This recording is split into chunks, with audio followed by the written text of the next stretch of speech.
Well, hey everybody, happy Monday. Garrett's back. Damn it. What? No, he hates us. Oh God. No, I don't hate you. I just hate the country within I reside.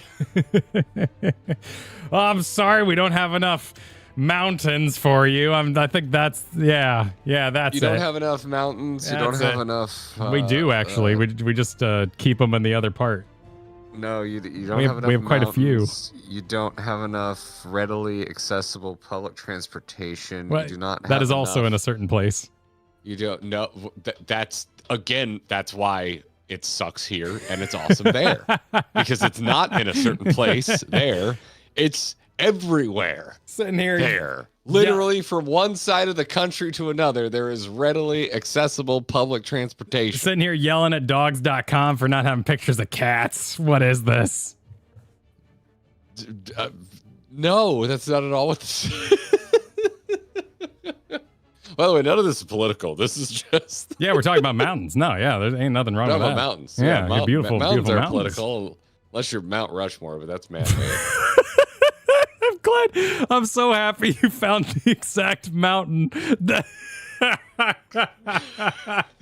It's a political mountain, motherfucker. God, Deal with it. I was so on board with this. I was like, he's right. Mountains aren't political. Oh, I'm so happy. At least we'll still have mountains. And then I immediately ruined it. And then you immediately ruined it. Thank you so much for that. Thank you That's so what I'm here much. for, dude. I'm here to make you think of something that has been unperverted by the cesspool of politics and then immediately rip it away from you. Just take it from my bosom. Damn it. You're welcome.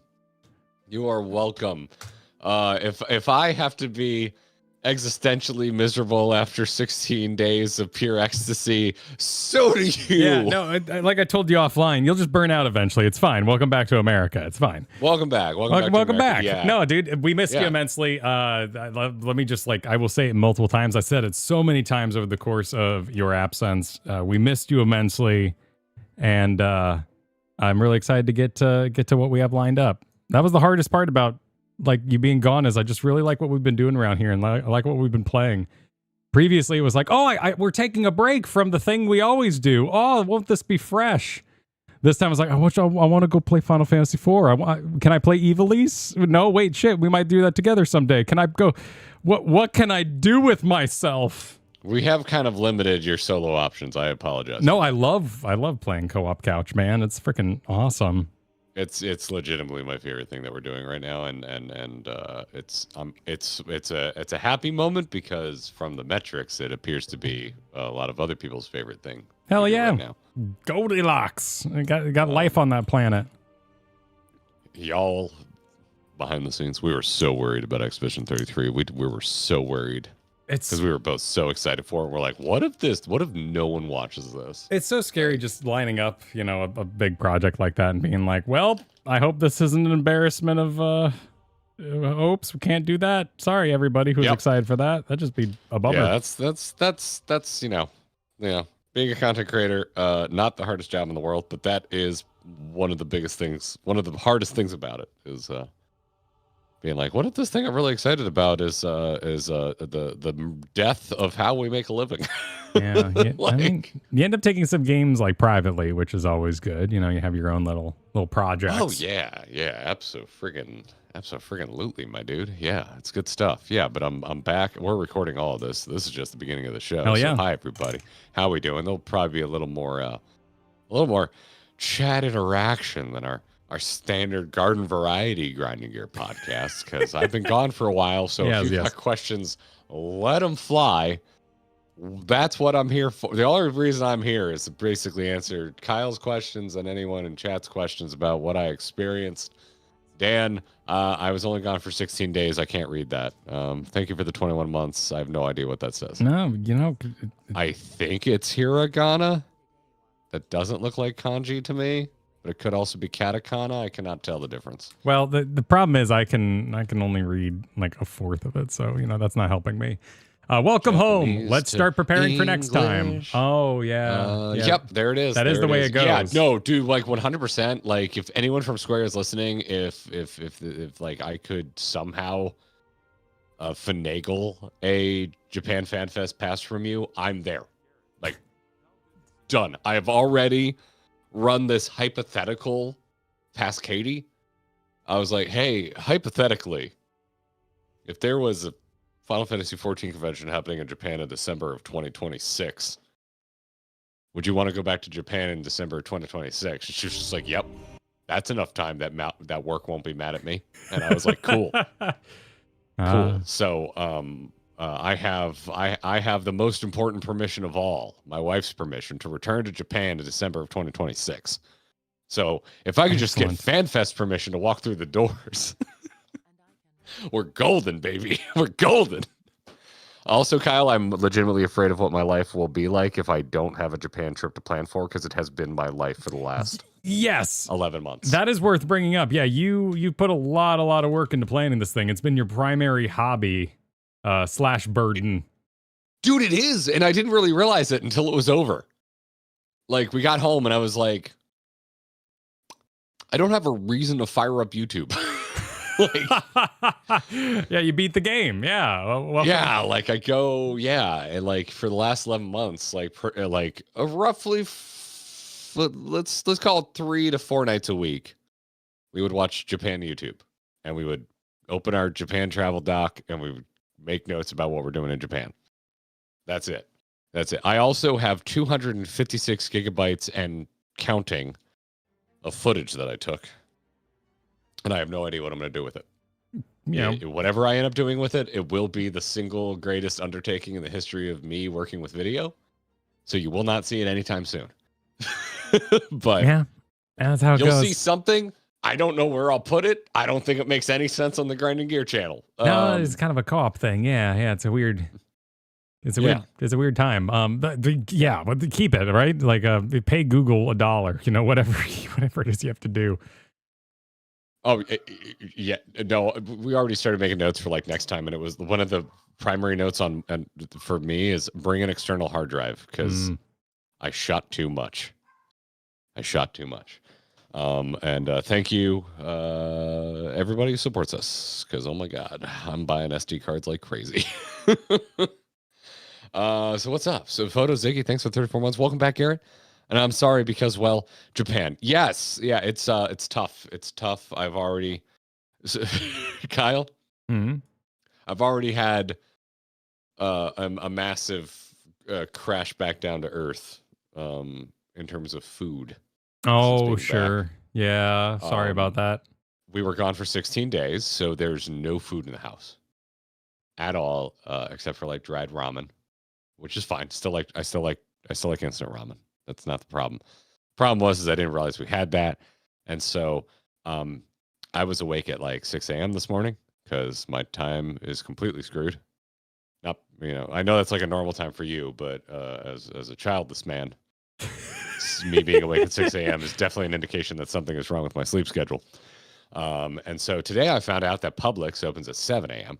It does. And, I went because I kind of didn't have dinner last night, which is its own little side story if you want it.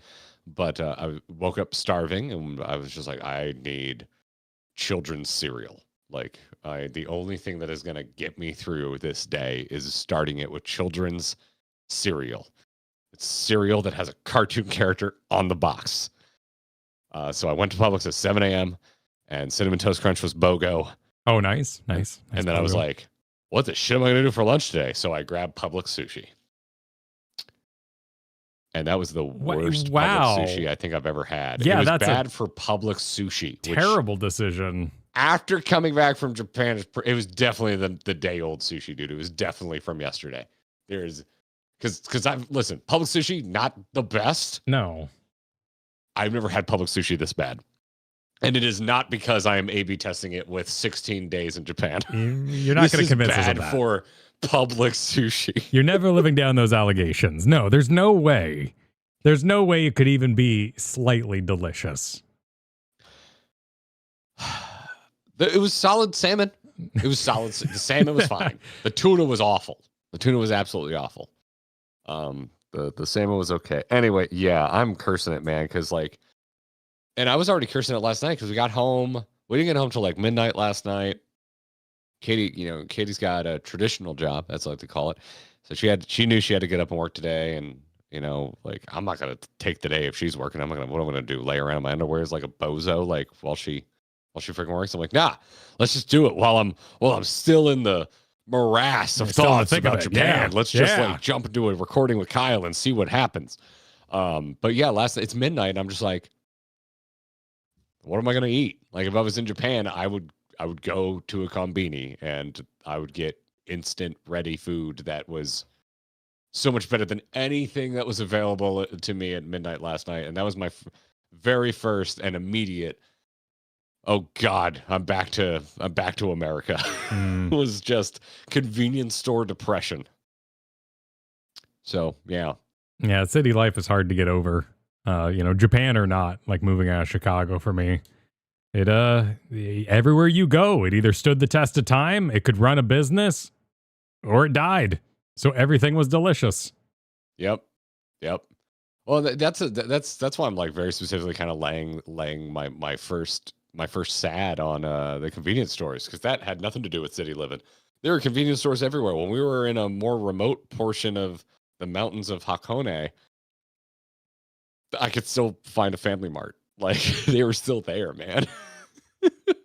They may not have had as many sushi joints as pick your random location in Tokyo, but I could go to a 7-Eleven and have a halfway decent meal for very, very little money.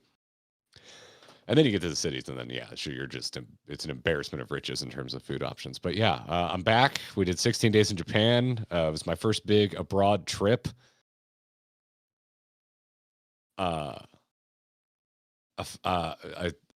said this to Katie because she's like, we had a lot of time to talk on the slightly shorter flight home. I guess the winds were with us.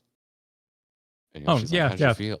What do you feel about all this, honey? And I'm just like, I feel like I'm changed, and I think I'm afraid that it may not be for the better. My standards are so much higher. Well, if it helps, over the last 3 years, I've seen a lot of streamers say that they've changed and they're going to be better. And they went back to doing exactly what they were. So you will be okay. You're going to turn to who you were. I've seen this happen before. But it was your first big international trip. Like, how? Let's start. May I start you at the beginning? Like work you backwards. Sure. So first flight, 14 hours. 14 how was that? Half hours. Yeah.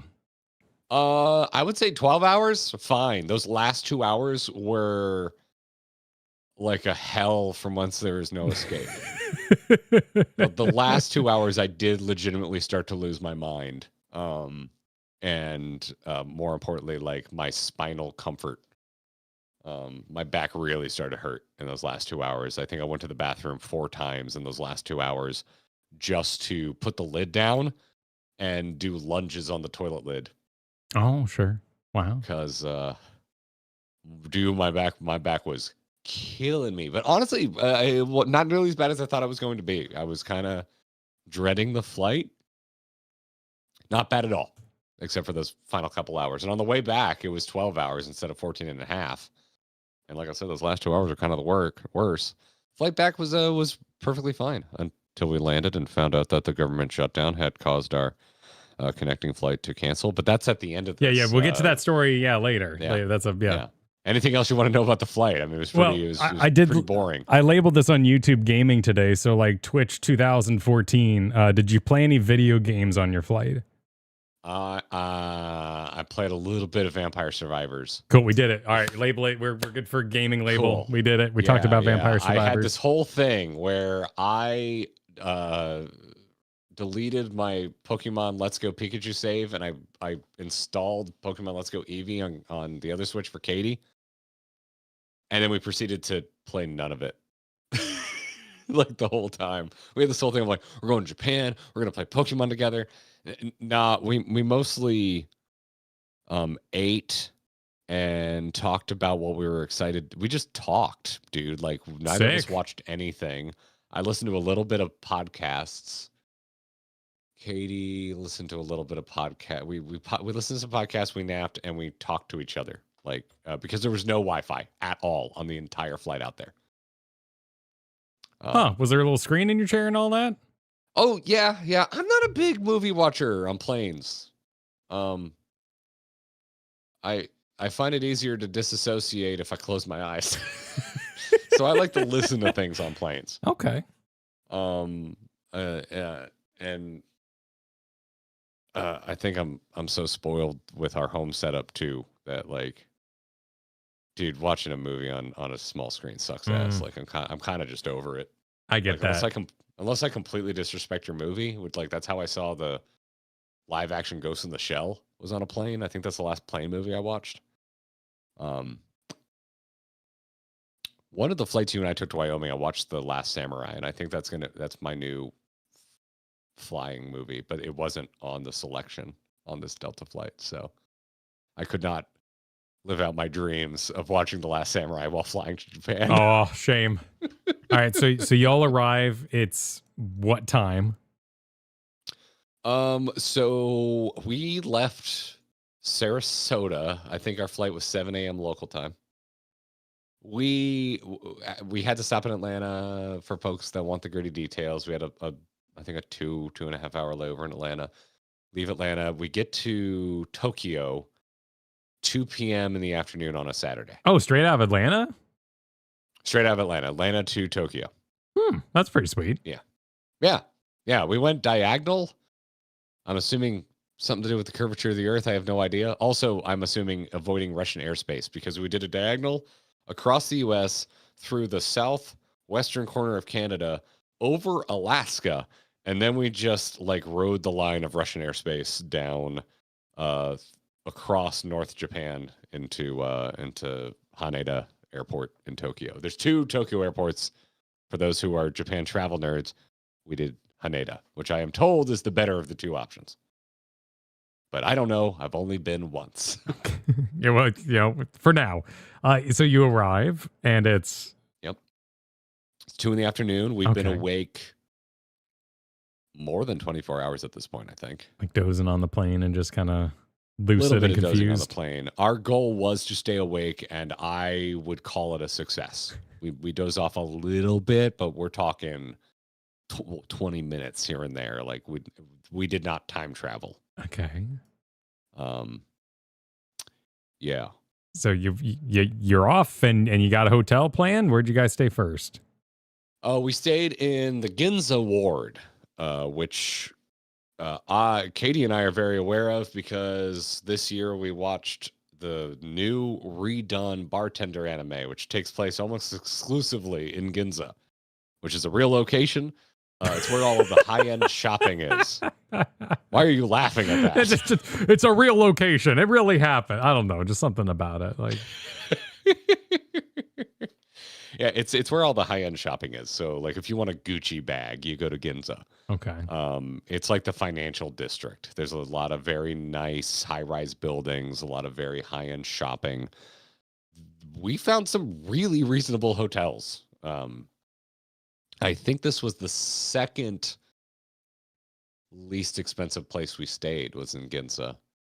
Third, if you count one night in Kanazawa where we stayed at an APA hotel, which is a massive chain of pretty cheap business hotels out there. I don't really count that because it was just a one night thing. But yeah, no, the hotels there were pretty reasonable. Because when Kate and I did a little stream before we went, and heard from some folks who are like, "Oh, why are you going to Ginza? It's expensive." And I'm like, "Hotel was cheap, and there's plenty of cheap food. Ginza seemed positively affordable compared to some of the places we explored." What's a hotel? In Japan. How much is a hotel? I think that hotel was like $160 a night. Oh, so Best Western. Something like that. Yeah. I mean, so everyone's going to tell you if you're an American, now is a great time to visit Japan because the dollar is very strong against the yen. I think 100 yen, which is more or less $1 if you think about it, with how inflation has affected the country. It's about 65 cents American. So not quite double, but a pretty steep discount. Yeah, it's about 1 to 100 when we were in college. I remember my Japanese teacher telling me so. Yeah, so 100 yen there is 65 cents for us here. So like food is dirt cheap, dude. I think our most expensive dinner at like a pretty fancy place was about $100, and we had multiple rounds of drinks, and that was a full, like chef's, choice experience. I'm forgetting. I'm so tired, dude. I'm blanking on the name right now. Osusume. That's just his recommendations. What's it good? Oh my God, what the hell is it called? Kaiseki. We did a Kaiseki style shabu shabu dinner. So with like multiple courses, chef recommendation on that whole thing. Omakase, that's the other one I was thinking of. There's kaiseki and there's omakase. Don't ask me what the difference is. Chat, you can inform me. So yeah, but hotels, it feels like they kind of account for the exchange rate, because it did not seem like we were getting a deal on hotels. Hotels were pretty expensive, particularly in Tokyo, kind of regardless of where we were looking. Obviously, you can go real cheap and stay in like a hostel or a capsule hotel, but we were there for our 10th wedding anniversary. We didn't really want to like share a space with other people. Yeah, it's fair. On top of the fact that I have never done a hostel, and I think I'm just too old to think that that's a cool experience. Sharing a bathroom's fine. It's just, it's an experience. Not one I would wish on you past 30. Yeah. Not our idea of a romantic getaway by any means. So there's certainly cheaper ways to stay in Japan. But yeah, we were trying to find anything that was remotely big enough so that we could even open luggage, which is pretty tough in Tokyo. Open luggage, as in like have space to like there's not enough floor space in most Tokyo hotels. So kind of a New York situation. No, it's actually very easy to find a place in New York big enough to stow your luggage. Really? Yes. Yeah, because they're used to dealing with Americans. Huh. So most hotels are American sized in New York. But Tokyo was kind of tough. Everywhere else we went, totally fairly reasonable on hotels and easy to find a room that was comfortable to kind of spread out in. But Tokyo is that, like, I would say 60% of our planning was just trying to find Tokyo hotels, because there's so many. It can take a really long time to kind of sort through it all. So you got a hotel. Let's just assume the food was great. What did you do next? I'm trying to think if I ate anything that I didn't like. I don't like Japanese breakfast. I don't like traditional Japanese breakfast. I found out. What is it? So we stayed in a ryokan, or in kind of the middle part of our trip. When a ryokan is a traditional Japanese inn where they have the onsen. Onsen is like a hot spring, if you're not familiar with the term. And usually part of the experience with a ryokan is they provide you breakfast and dinner. But they're traditional, again, kind of chef curated courses. And traditional Japanese breakfast usually involves like a whole grilled fish and then other accoutrement. And I love fish. I don't want a whole ass grilled fish for my first meal of the day. First thing in the morning, just, I do not want to sit there and eat an entire fish. A big old fish. That is also on the bone. And trying not to choke before I've had any caffeine, because coffee is not part of the traditional breakfast. Not an experience I want. I want eggs. That was when I felt my most American. I was like, nope, I'm not into this. I thought the British did a bad breakfast. This is not for me. I love chat. Is it a small fish the bones come out, though? I think it's more that there's just a fish. Like, that is... I will say that I do think our ryokan maybe didn't have the best kitchen. The food at the ryokan was probably the most average we had the entire trip. So our very first meal there, because we obviously you check in the middle of the day, so you don't get breakfast your first day.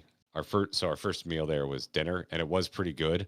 But the next day we did breakfast and dinner, and they were both like really so, and it just kind of felt like stuff had been pre-cooked and maybe sat out a little too long. And I would include the breakfast fish in that. So that sounds important for fish. So if anyone's looking for an excuse to, tell you didn't have a good version of the breakfast, I think that's where we should put our effort. Maybe, but I don't think even if the fish was like fresh off the grill, I would have been thrilled about horking down a whole fish for breakfast. Just not what I want in the morning. I've got a picture I got off the internet here. Does this look about right? We got, a little bowl of rice. We got some eggs kind of folded over. See your feed right now. Oh, well, then we should fix that. There we go. Should. That looks pretty, pretty in line. We did get to choose the night before. They asked us, what kind of fish do you want? And having grown up scuba diving and having to have these bastards stare at me menacingly my entire life, and having never seen it on a menu before, I did opt for the barracuda. I called it. Yeah. Because boy, did I want to eat some barracuda, because they're dicks. I think barracuda are dicks. I mean, they do stare at you. Yeah, they got that look in their eyes, like they're gonna steal your earrings or something.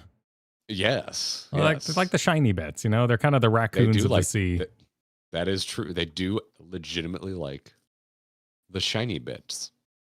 That is a thing. I sure as shit ain't eating a traditional Japanese breakfast, says Exciser. Well, I did. I just didn't. I didn't particularly enjoy it. Right. Well, maybe with Patch, I will never seek out a traditional Japanese breakfast. But with Patches, sometimes, a Breakfast Reborn is published. We get a couple updates to the fish. It sounds like we might have something there, but right now, it's just not ready. I'm loving Etherwind, whose 29-month message says, chat, how do we go from those first Heavensward streams to Garrett explaining a Ryokon to us? All right, here's the thing.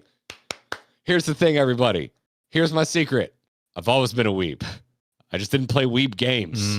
That was when, even then I did play some weeb games. I love Kingdom Hearts, and I was obsessed with Devil May Cry growing up.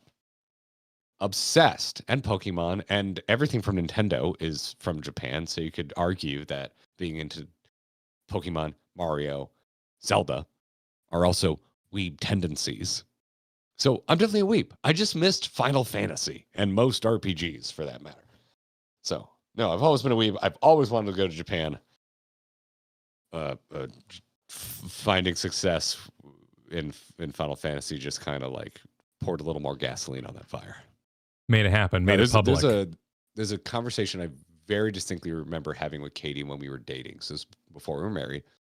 We were just driving the car. I think we're hanging out with my parents or something. And so we had like a 30, 40-minute drive home. We're just on the highway when we have most of our introspective conversations. I don't know what it is for you and Kristen. No, the kids usually fall asleep in the car. Yeah, you get to talk. Yeah, same thing happens. Yeah, when we're driving is usually when we have our deep conversations. And I just remember being like, hey, I could kind of feel our hurtling towards marriage. And so I wanted to ask this question. I was just like, hey, if like you go anywhere in the world, like what's at the top of your travel list? And Kay's like, oh, I'm gonna want to know yours too. And so I'm like, all right, 3, 2, 1, Japan. And we both said Japan, and we were like, all right, we should make that happen at some point. And so that some point was 10 years after getting married. We did it, and that's why we did it. So this has been a long time coming. Hell yeah, man. So tell me, so the food, that sounds like a pretty big hit, but I don't want to focus on that. What do you do there? You got like an in-room spa, and you're talking about the Ryokon? Yeah. Do you just like soak and chill, and throw water at the rocks, or we a lot of people stay for one night. Like a lot of people go, and it's just about staying on property and relaxing. Like it's basically taking a spa day, but you also have like a room to sleep in. So, and they're all varying levels of like legitimately traditional or kind of simulated traditional. So we were definitely in a hotel building with a fire door, but once we got inside, it was all we had a slightly bigger than average room, at least for the place that we were staying in. So there's the entryway with the step up. So you leave your shoes in the entryway, you step up onto like wood floor, And the bathroom's like dead ahead. To the left is where we slept with more Western style beds that were actually raised off the floor. If we'd gotten the smaller room, it's literally just a room with tatami mats, and the staff will come in while you're at dinner and lay out your futons for you. So the space is multi-use. So during the day, your futons are away and you just have the room. And at night, they move the table out of the way and they lay out your futons. We had a slightly bigger room, so we had a dedicated sleeping space. And then you turn right and there's a traditional sliding door to the tatami mat room. And in that room is a massive sliding glass door out to a private balcony, which had a private onsen. Because I don't know how much you've ever gone down the rabbit hole of reading about Japanese hot springs, but like most of them are public spaces and they're gender specific. You go to like a public hot spring and there's a door for men and there's a door for women, and one leads to a male only hot spring and one leads to a female only hot spring because you are not allowed to wear clothes. It's a fully nude communal experience. So we were really excited to find a place that offered your own private hot spring in your room, basically. But ours was out on the balcony, which, because we were in Hakone, which is a massive mountain range, as you will know from Evangelion, Kyle, we had beautiful views. Oh my God. I cannot express how beautiful the views were. I have never in my life, and I fall in love easy, dude. I fall in love so easy. Anywhere we've been, I'm like, I could see myself living here. I have never wanted to move somewhere faster than Hakone. I want to move to Hakone. If I get the chance, I'm abandoning you. Okay. And I'm moving to Hakone. All right, good. Thank you for the warning. Appreciate it. Just so you know, if the opportunity ever presents itself, I'm moving to Hakone. I've never loved a place more. It's just, you are just impossibly surrounded by mountains. And I'm an Appalachian boy because I'm East Coast. So I love forested mountains, green, lush mountains. And that's Hakone. Like, it's just more green than I have ever seen in my life. You really cannot fathom the fact that you're on an island when you're up in those mountains. It seems impossibly huge. It also helped that, like, not from our balcony, but in a lot of places in Hakone, you can just see Mount Fuji. It's just there, like picturesque, beautiful in the distance, rising above all the other mountains. It's awesome. It's wonderful. So is there TV in the room, or do you just kind of chill? Yeah, this one did have a TV. Not all ryokans do, but we I think one of the days we stayed 2 nights in Hakone, so we did 2 nights in the ryokan. I think our last night there, we were just, we're kind of hot springed out, so we were just sitting on the tatami mats around the table with some convenience store canned highballs. And we're like, oh, we haven't tried Japanese TV yet. So we just flicked it on, and dude, they were covering the World Series because the Dodgers just won. Although at the moment it was still in the middle of it. And they have a couple proper phenom players out of Japan. So Japan goes the frick off for baseball, as is already kind of a stereotype. But the fact that the Dodgers are absolutely owning right now with some of the best players in the history of the sport originating from their country, like, oh my God. It was like baseball fever while we were there. So yeah, we flicked the TV on for like a second, and it was just like, look at how awesome the Dodgers are. Hell yeah. And I was just like, this is so funny. It's just like being home, except I don't know what they're saying. No, the ads are always fun too. Yeah. I didn't get as exposed to Japanese advertisements as I had hoped. I actually saw way more the most commercials I saw were on a monitor in the back of a taxi. Like, because we just didn't watch that much TV. Before you guys got there, though, wasn't there a GG meetup? Or did that happen after? Yeah, because our first 4 days were in Tokyo. Although day 4, we just spent the whole day at Tokyo Disney. So the first 3 days we're just exploring Tokyo, and yeah, our first full day, so Sunday, that's Sunday because we got in on a Saturday. We met up with some local folks from the Discord who all live in Japan, and that was delightful until my back started hurting, which is my mini struggle this entire trip. Was for the first time in my life, Kyle, I felt my age. Oh, with that plane ride, I don't know how much you could do. Yeah. There's a lot of jokes about going to Japan that the big mistake that everybody makes is doing way too much and kind of just physically crashing out. Yeah. And I can confirm we made that mistake. For those who missed the stream, I don't want to make you talk about Tokyo Disney too much, but it was apparently not a good time. Let's start with the good stuff, which was the first 3 days of Tokyo. We had a really good time. The meetup was awesome. I want to hug each and every person that came out, and I hugged a good amount of them because we met up a second time because we had such a good time. We met up again before we left, which ended in getting kind of tipsy and going to karaoke, in which case hugs were dispensed. So if you didn't get a hug, it's because you weren't at karaoke. Gotta be able to throw down. But I had a very good time. Anyway, so the meetup was great. Everyone was cool. What kind of sent me over the edge is so we met up near Tsukiji at a market, which is where you go to find a lot of awesome street seafood. Because Inner Market used to be the world famous fish market. They have since moved it. It's no longer in Tsukiji. It is still in Tokyo. But a lot of the food still ends up at the outer market. So if you want really fresh street seafood, it's still a solid place to go. It is very touristy. The prices are a bit inflated. And I did have some of the lesser quality sushi of my trip there, but I also still had quite a few good dishes off of street vendors. I had I had my first fatty tuna experience in Tsukiji, and I did not think it was great. I had more fatty tuna later in the trip. It was perfectly delightful. Had a really good time. So I think I may have just gotten not particularly great tuna in Tsukiji. But yeah.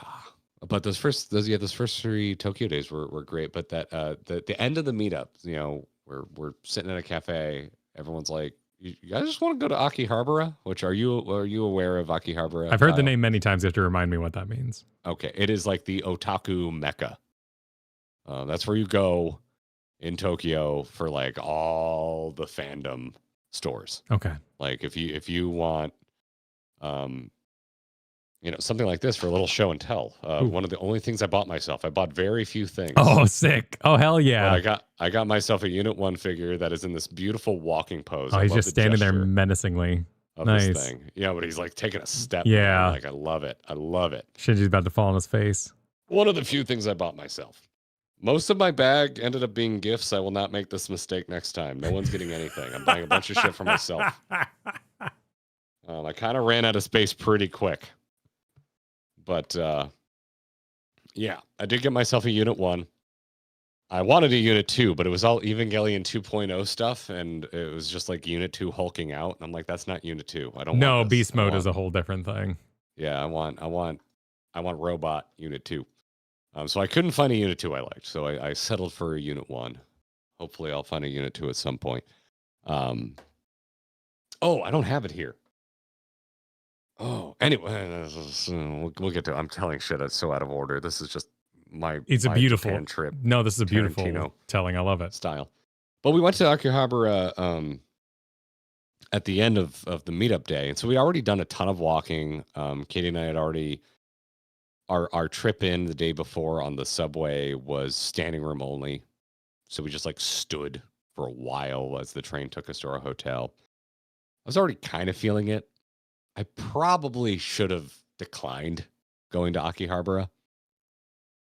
But I'm like, it's like a 15-minute train ride. And yeah, it's Akihabara. Like I've heard about it my whole life. I could just go see it right now. All I have to do is say yes. So I said yes. And we went. And it was Sunday night. And I've literally never seen more people in my life. It was so crowded. Don't go to Aki on the weekend. Wait, heed my warning. The store? Do not go to Aki. Is an entire ward. It's an entire city within Tokyo.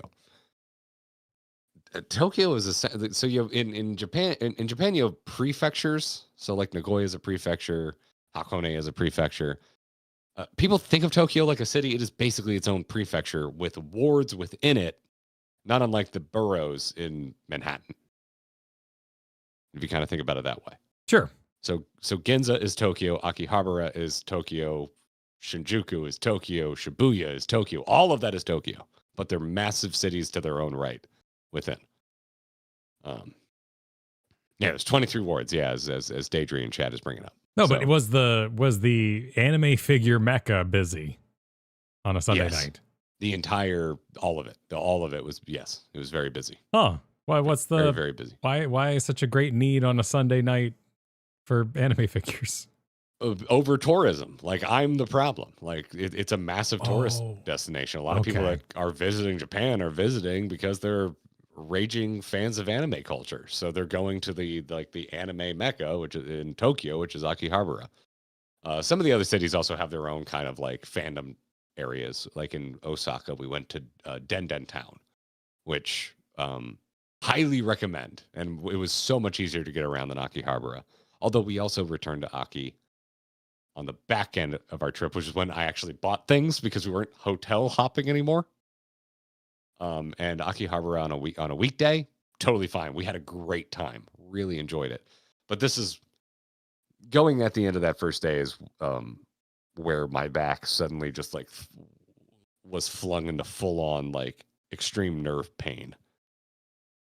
Just from like a lot of standing on trains with no sitting space. Like the standing still killed me more than anything else, I noticed. Because it happened again when we went to Disney. Because we were waiting in 2-hour-long lines for rides. And it was just a whole thing. So we had a really wild first full day ending in Akihabara and just kind of being like my body rejecting the entire experience. I was just like trying to keep it together. Because we had some awesome folks showing us around, but I was not feeling physically great and I just didn't want to be a party pooper. I mean, good on you, but also I'm glad it worked out that you guys had the spa days to follow that, get some recovery. Yeah, dude, it was amazing. And we found some awesome like adhesive back patches from some Japanese medical brand that once we found those, they helped a lot, but we didn't find those until after Disney.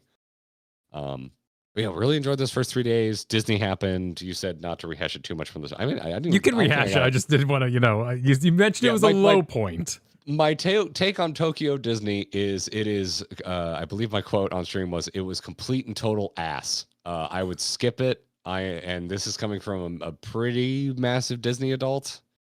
And I mean, I think I think I'm a very specific type of Disney adult, which is I'm a Disney park Disney adult. Like, I like the parks. I enjoy some Disney movies, but the key to my Disney heart is primarily the parks. I had a bad time.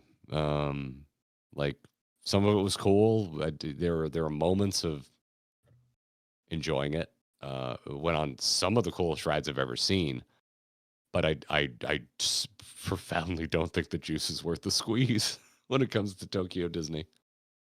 And everyone assumes I mean Disneyland. We spent most of our day at Tokyo Disney Sea, which is the unique one of park. It's the only one that exists in the world. And it is a sight to behold, but it's like, dude, it is a place for Instagram photos. It is not a place to actually enjoy a day at the park. Because like the setting, there's just kind of a lot of places to. It is off. impossibly big. It is impossibly big. It is they have so much more space than any park in the United States, and the scope and scale of like what they have accomplished with this park is truly impressive. There's a 20,000 Leagues Under the Sea ride, and there's an area dedicated to like where it is.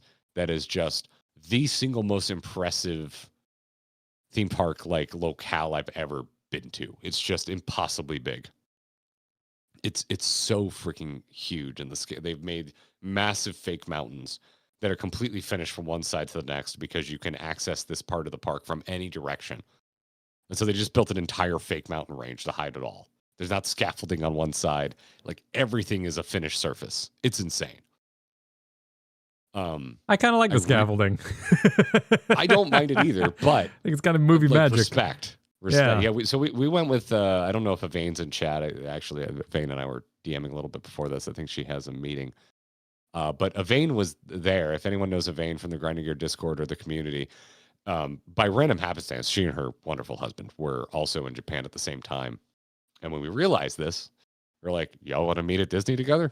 And so we did. So we spent the whole day at Disney together, and hanging out with them was like my favorite part of it. Like we just had a good time. Like I would probably have even harsher words for Tokyo Disney right now if we hadn't had like a fun double date day with Avane and her husband. But yeah, like the scope and all of that, it's really impressive. But the waits are just truly like heartbreaking. They had two of their biggest attractions down for planned maintenance at the same time. Oh, which poor form. Disney, like here, they would never do that. Like one at a time, and that's it, because it disperses too many people to the other lines. It wasn't unplanned; it was planned. And then when anything else broke that day, it was bedlam. Like wait times skyrocketed, where most of the premier attractions were hovering around 100 to 170 minutes. If one other ride broke, it would go even beyond that. And they have a fast pass system that on paper seems really cool, but in practicality, it's a goddamn nightmare. So there's a free fast pass and there's a paid fast pass system. And neither allows you to do anything with them until you are physically in the park. It uses Wi-Fi and location to know that you're there, and then it lets you do it. And so we were there for rope drop. So we were in the park 5 minutes after opening, because there's a little bit of a line ahead of us of people who were there, like no-lifing it at like 2 hours before the park opened. And so I think we got one paid fast pass and 2 free fast passes, and then they were just sold out for the day because too many people claimed free ones and too many people bought paid ones. And that's it. You're just done. You can only do whatever else you have time to wait in line for.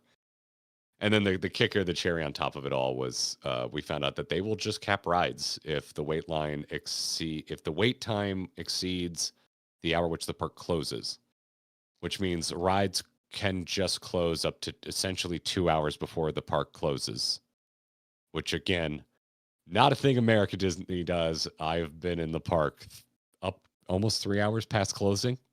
Yeah, they just let it ride. They will make sure you get on the ride because they know it's, for some people, it's a once in a lifetime experience. So yeah, it was awful. And they what really chapped my ass was they sell a half-day Disney. You can buy a half-day pass because they don't do like a park hopper. And Kate and I really wanted to jump on Haunted Mansion because that's like our Halloween anniversary tradition. We would go ride Haunted Mansion because we got married on Halloween. I was like, oh, it's like $40 for a half-day pass at Disneyland. Let's grab that. And then we can just run over, hop on Haunted Mansion, and then we'll say we did it and we'll leave. There is no point in buying one of those half-day. Right, because you're already in the park too late in the day. You can't get until 5 p.m. and maybe you can ride one ride before anything worth riding is closed early. Damn. So, yeah. Yeah, Tokyo Disney, skip it. Absolutely skip it. I do not think it's worth it unless you are an even bigger Disney park nerd than me. I think you need to, if you want to see it all, I think you need to dedicate at minimum 4 days just to Tokyo Disney to actually ride all the rides. Like it was a nightmare. I don't even like or advocate for buying your way out of wait times at parks. But this is maybe a once in a lifetime trip for me, and I would have, and they don't even give you the option to buy your way out of this problem. So, yeah. Tokyo Disney sucks ass. Don't go to Tokyo Disney. So we advance, we relax, come out of the mountains. Where do you guys go after the onsen?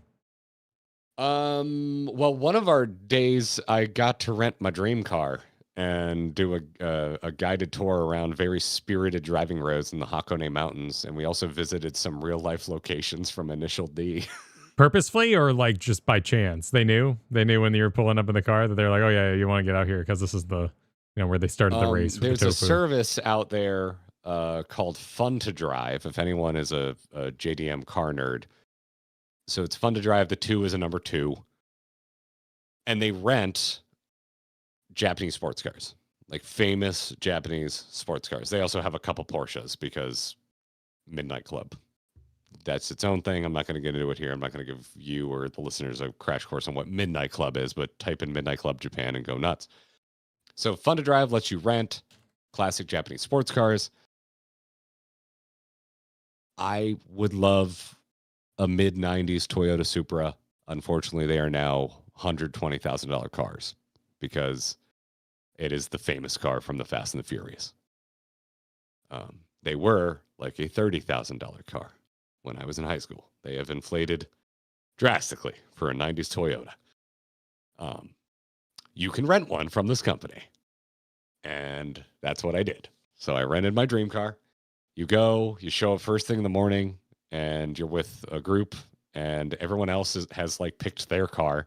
So you're rolling with a squad of like 10 other people, all in these beautiful like cars that you either know from Fast and the Furious, Initial D, or Gran Turismo. Like they know what they're doing.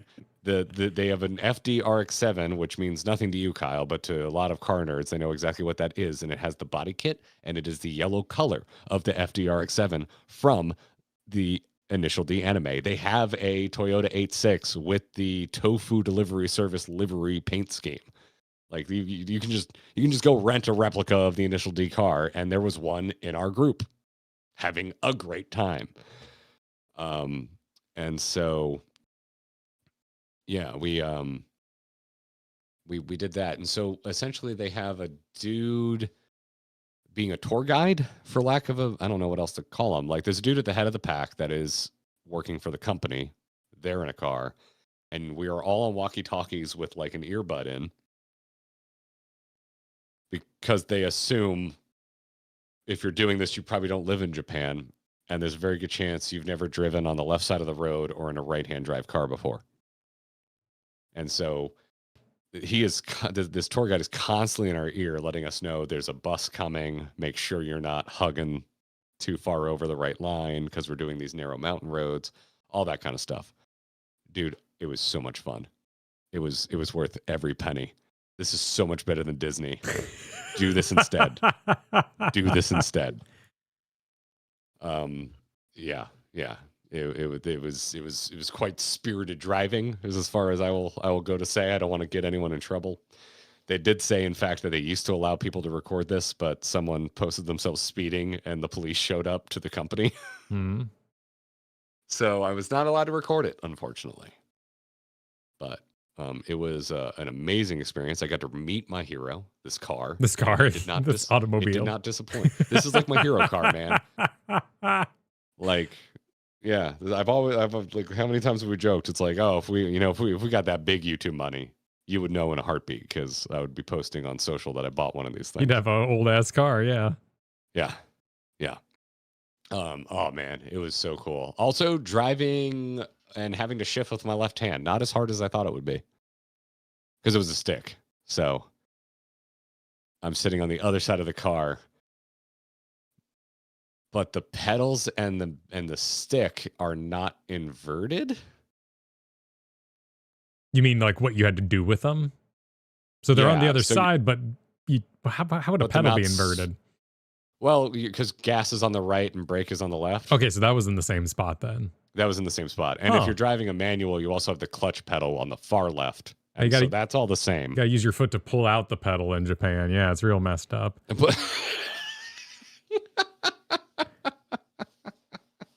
Hell yeah. Yeah, no, it was so much fun, dude. Also, it made me, I was like, I could get a crappy one of these and fix it. Dude, it made it abundantly clear the pain of the years on this car. Like, this was a 1997. Like, there were so many plastic rattles. Like, none of the dashboard panels were really fitting together all that nice anymore. And I'm just like, okay, maybe I don't want to buy a crappy one of these and fix it. It was doing its best. It was doing its best. It was just the right amount. That is not it, by the way. That's not it? Okay. That is a brand new Japanese sports car that we do not get in the States that I rented for a different road trip. So that is today's ride, but what is this that you're pointing at then? That is a Toyota Yaris, but that one makes about 300 horsepower. Or 250. That's a GR Yaris. It's a turbocharged Yaris that they never sold here in the States. Okay, what about this one? That's it. That's the Toyota Supra. Okay. Yeah. That's a 1997 Toyota Supra Turbo. And I got pretty friendly with the guide, so I was talking to him about it, and he said it's not modified. Because they are very popularly modified cars. So to the best of my knowledge, I got to experience what a stock 97 Supra is like, and it did not disappoint. It was freaking awesome. Makes all the right noises, has all the right amount of turbo lag. It was all, and like I said, the interior was like just crappy enough that I didn't feel bad for romping on it a little bit. Excuse me, what? Like, being a little aggressive with the accelerator pedal. Romping out? Romping on it. Romping on it. Okay. Beating on it. Would you prefer that? Okay. I just didn't know the terminology. Being harsh on it, driving it hard. I didn't know I didn't know. Okay. Yeah, because if it was pristine, I would have been like, oh, I don't want to hurt it. Okay. But it was pretty rough around the edges. The exterior was in good condition. I think they should have just lined up like 10 random cars and had you all behind a little gate. And then when they open it, you all got to run to your individual cars to, get in the cart. That'd be sick. That'd be freaking sick. Yeah, no, it was a really good time. I want one. It's a shame how expensive they are. You can get a discount in the States if you buy a right-hand drive one because no one wants them because they think it's scary to drive. And I think I just proved that it's not too bad. And you met the deer. I met the deer. We went to Nara. Yeah. Famous for going to the park and seeing deer because they've just lived around the denizens of Nara for so long and been fed so much that they just walk right up to you. Have you ever looked up anything about the Nara deer, Kyle? My sister-in-law visited the deer a couple times, so I've seen the pictures. I've heard about their over-aggressive treat tendencies. Yes. Did your sister tell you that they bow before you give them a treat? Yes. Oh yeah. I forgot, even though that's a pretty famous tourist piece of knowledge that the deer in Nara will bow to you. I forgot. We were just there and we bought our treats and we turn around and within an instant of us buying a stack of deer biscuits, this little deer just walks up and just bows to us. And I was just like, oh my God, that's adorable. Like Gatorland, they bow in Gatorland. You just can't really see it because they're a little close because to they're the so ground. low to the ground. It's hard to tell. Give some shout outs to messages here. I'm like, I said I would be more interactive with chat. I'm doing a terrible job. Just Lily Grace, Misha, thank you for the welcome backs. Pythos Cheetah also welcome me back. Said congrats on surviving air travel snafu number 371 and counting. You have the worst luck. I mean, this was probably should have saw this one coming with the government shutdown, but yeah. And yet I'm determined to continue traveling, and nothing about this experience makes me want to travel less. I'll say that much, Kyle. Well, that's cool. I'm happy to hear that. Yeah, it was worth it. All the pain we endured was worth it. But the sheer amount of research. I mean, you guys weren't getting fluent or anything too, and you were still just at the books every night looking up videos and figuring out what you guys were going to be doing. Yeah, and then still even while we were there, man, we were making adjustments on the fly. There were a couple nights where I was on my laptop in the hotel being like, okay, do we want to do, because we had some things just didn't work out. We really wanted to go to the Osaka Aquarium. That did not happen.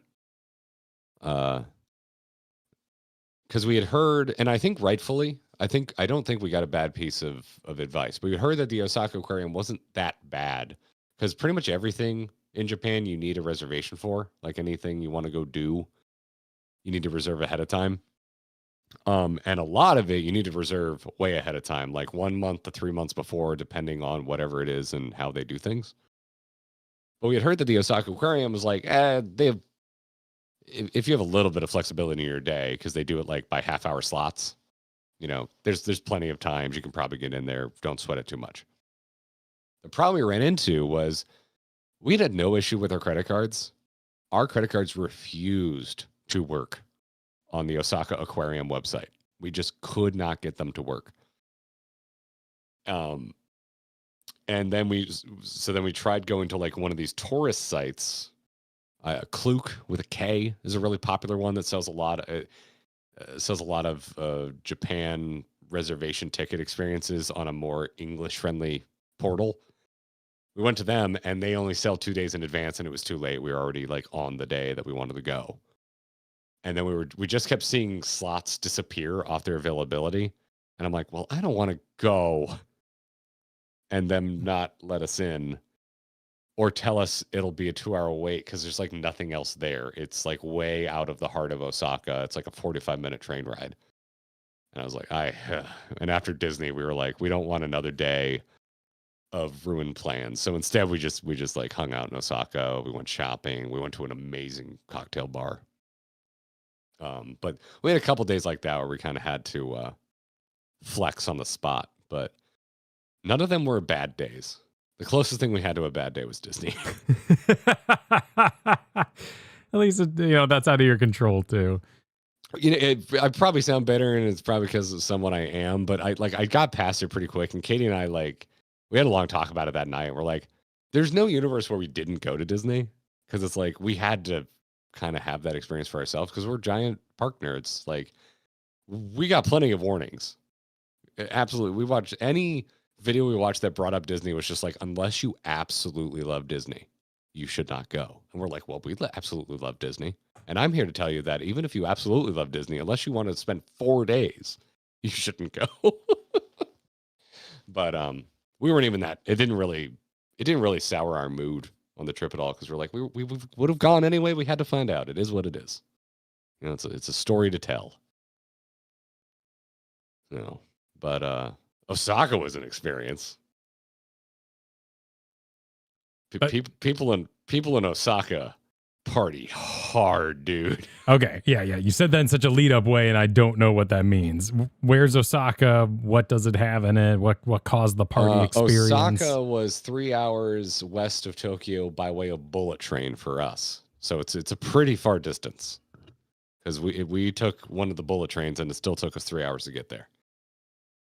Osaka, the popular saying is that it's the kitchen of Japan.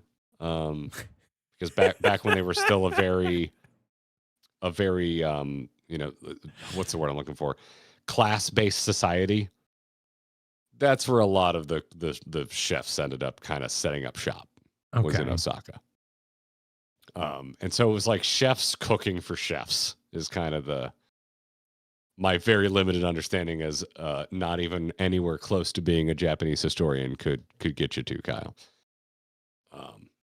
And so it's another big city. I think it's third place. I think Tokyo's the biggest, if you count it. Tokyo's so cheating because it's basically tons of cities that set up shop next to each other. I think Osaka's the third biggest city. Anyway, it's one of the biggest cities. Second largest? Oh shit. Okay, I thought Sapporo was bigger. Anyway, yeah, it's another mega city. It's the one that has the river with the Running Man light up sign. It's called the Glico Man, but I'm assuming you don't know the Glico Man. So I tried to do the pose here for you. No, thank you so much. Okay, all right. I mean, to me, this just looks like that Olympics game I played as a kid with the DDR pad, but sure. Yeah. No, it was that was cool. So we got there on actual Halloween, and Halloween is a party holiday in Japan. You may have heard about the Shibuya incident. Yes, I did. Cool. If we were not in Osaka, we probably actually would have checked out Shibuya just to say we did. But this year there was a big crackdown on Shibuya Halloween. They allowed no public drinking in Shibuya on Halloween, which in Japan you can drink out in the open, totally fine. except in Shibuya on Halloween, apparently. Huh. Yeah. Well, Crackdown. Yeah. Yeah. But Osaka absolutely partied their asses off. And we thought it was just for Halloween, but no, every night in Osaka, we came back to people literally vomiting in the streets in front of our hotels. Oh, yeah. So when they said drink in the streets, we're not talking like, well, because the alcohol content is lower there and the this and that. Like, no. It's, by the way, that's bullshit if anyone's told you that. The alcohol is not lower in Japan at all. Like, not even close. That is not accurate.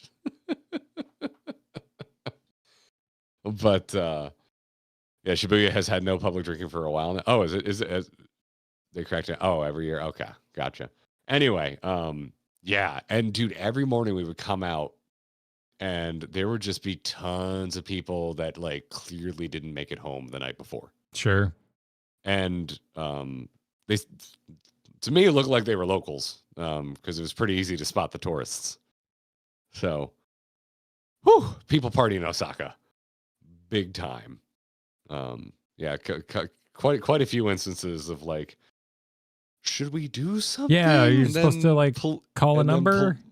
No, like just like almost every time they seemed to have friends that were slightly less drunk than they were, that were okay, at least kind of helping them make progress toward wherever they were going. But we did walk by a couple outdoor photo booths that dudes were just sleeping and slumped over, and you saw their empties in front of them.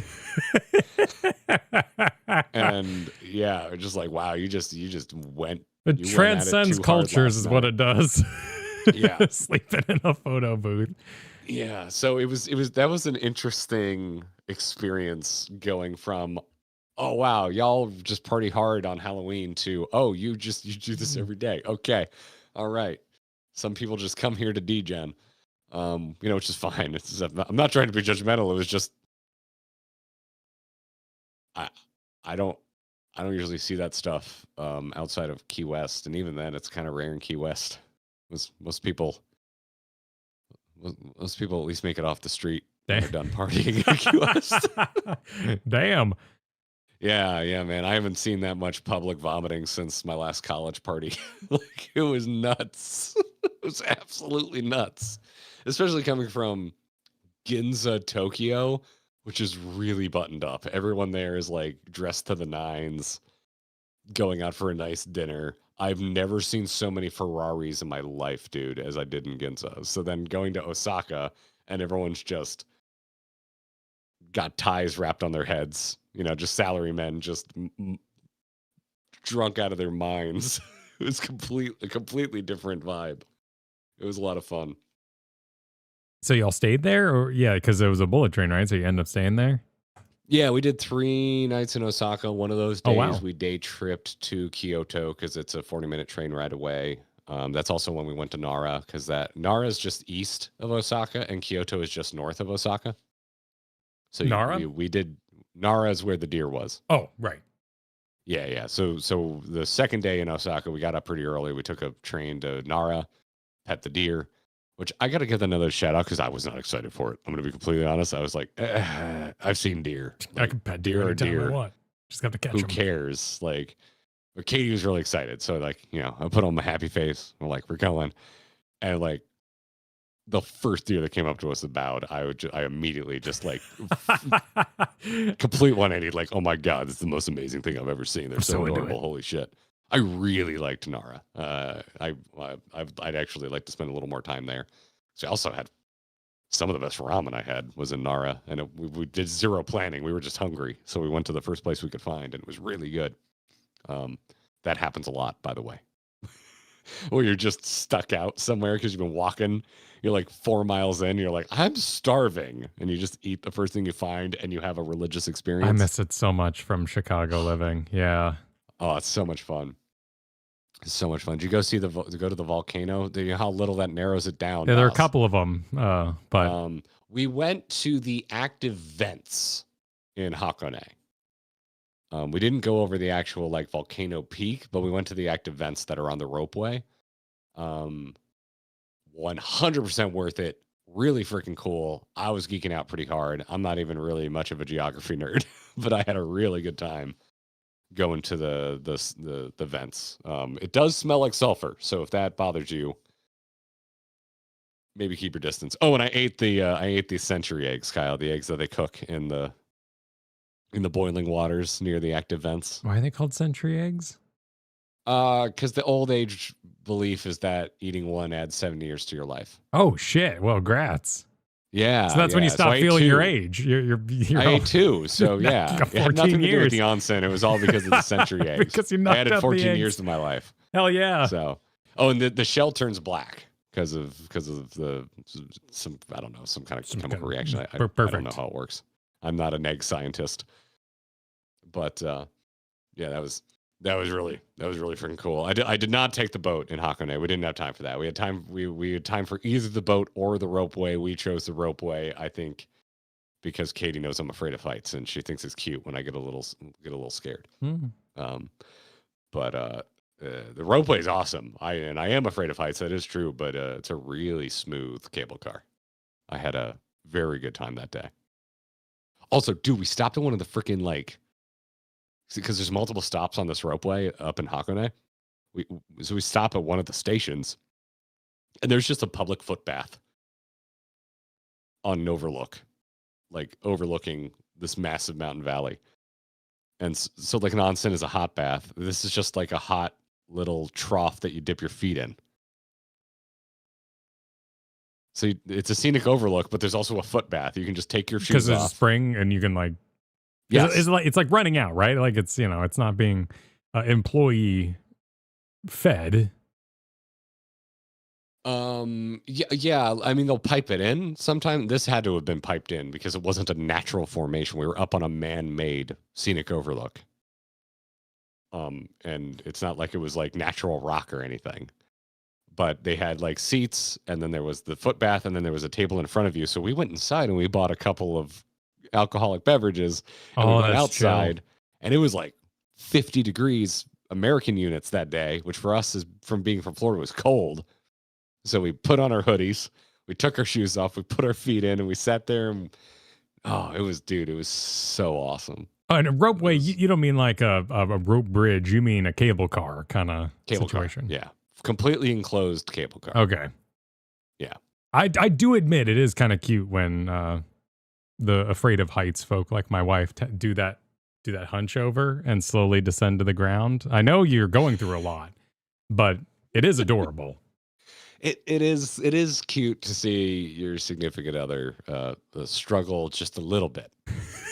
Just a little bit. Too much, and you become concerned. Too much, and you're like, I shouldn't have gone to the top of El Capitan. This is a bad idea. Yes. Yeah. Katie, I know I said this is our first big abroad trip. We've been out of the country on cruises, which I feel like doesn't really count. I don't think so. It means we've pretty much only been to the Caribbean. But we did do some pyramids in Belize, actually on the cruise that we got engaged on. And that's the most afraid I've ever been in my life of heights. Because they just let you climb these stone pyramids. There are no railings, no nothing, because they have not altered them at all. They are as the centuries have left them. And they're like, yeah, just climb up to the top. And we climbed up to the top. And I have never wanted to shit my pants more in my life than being at the top of a pyramid in Belize. Because the guy taking our photos like, get closer to the edge. And I was like, no. No. It's the most afraid I've ever been in my life. The most terrifying thing I've ever done. And all I did was walk up some stairs. So, yeah. Joshua Stengel, thanks for the super. You going to plan your next trip to try and climb Mount Fuji? Maybe. Not if we go in December for Japan Fan Fest, because it will be very closed, because it will be very covered in snow. I think there's only like a 1 month window where you can climb Mount Fuji. We would like to do it. We've watched a bunch of videos of people doing it, and it does look like something we would like to do. So we should probably do it sooner rather than later, as we are getting on in age. So. It's something you have to train for. Yeah, it's not something you just wander into. Yeah. I mean, there was snow on Mount Fuji when we were there just now, and it's barely November. So, It gets, my understanding is it gets pretty inhospitable on Fuji pretty quick. My other understanding is that technically no one's there to stop you from climbing Mount Fuji, but that window is when there is like rescue operations actually active on the on Mount Fuji, is what that window is. So if you want to go and not die if you have a bad time, you do it in that window. So from there, where'd you call me? Was that after that? Yes. Because we went from Osaka to Kanazawa and then back to Tokyo, and I called you on our second leg of Tokyo. That's where we went to Shinjuku, which is like the mega like cyberpunk ass looking part of Tokyo. Like massive buildings, tons of electric billboards. And that's where I unknowingly took the love of my life to stay in a hotel in the red light district for our 10th anniversary. I mean, it sounds like a good time. It looked good. Looked like a good place. We did have a good time. It was definitely the dumpiest hotel by like a landslide victory. It was a pretty dumpy hotel. Every night we came home, dude, I don't think I told you this on the stream. Every single night we came back to the hotel, a rat ran from one plant to the next across the pathway in front of us. It's a city, you know, like at the end of the day, it is still a city. That's just what happens. Yeah, it's not that red light, to be fair. I mean, it's not so red light as in it's not like whatever that place was, it Amsterdam? It's not like Amsterdam where there's like glass walls with nude people, but it's pretty red light. It's still pretty red light. And they had like day rates or something. The stories are, you know, the rumors are always you pay per hour. No, I mean most people know about love hotels in Japan. Like it's a thing, and they're not inherently seedy, but you know, seedy things can and do happen at love hotels. But they're also used by monogamous couples because a lot of families in Japan are in multi-generational households. So they go to these love hotels just to have a romantic weekend away from the family. So they get plenty of use for, you know, non-scandalous reasons. Actually, you know, it's also funny. Our last night there, we came back to our hotel from like a different angle. And the backside of our hotel has a giant day rate card. So they also rent rooms in the hotel we stay in by the hour. Oh, cute. You had like a different entrance for the day hotel versus the hotel. I don't think it mattered because we also went through that entrance. It was just like, it was the key card entrance where it's like you get to the elevator faster. I think you still had to go through the lobby if you were getting the hourly rate. So it's just that on that side, they were advertising the hourly rate. Sure. That's great. So we didn't see it until our last day there, and we had a few to drink. Katie just starts dying laughing, and I'm like, "What?" And she points to the sign, and she's like, "You took me to a love hotel." Honestly, I think we all would have been sad if you didn't make that mistake. It's too good. Yeah. Well done. Kyle is so innocent. It's day rates for adults to go to Pound Town for a few hours and then brush off and go home afterwards. Yes, that's what the hourly rates are for. Well, yeah, but there's also like food and stuff in there. Like, I don't. Yeah, I think it seems the idea. Well, you can't just find some privacy. Like, no.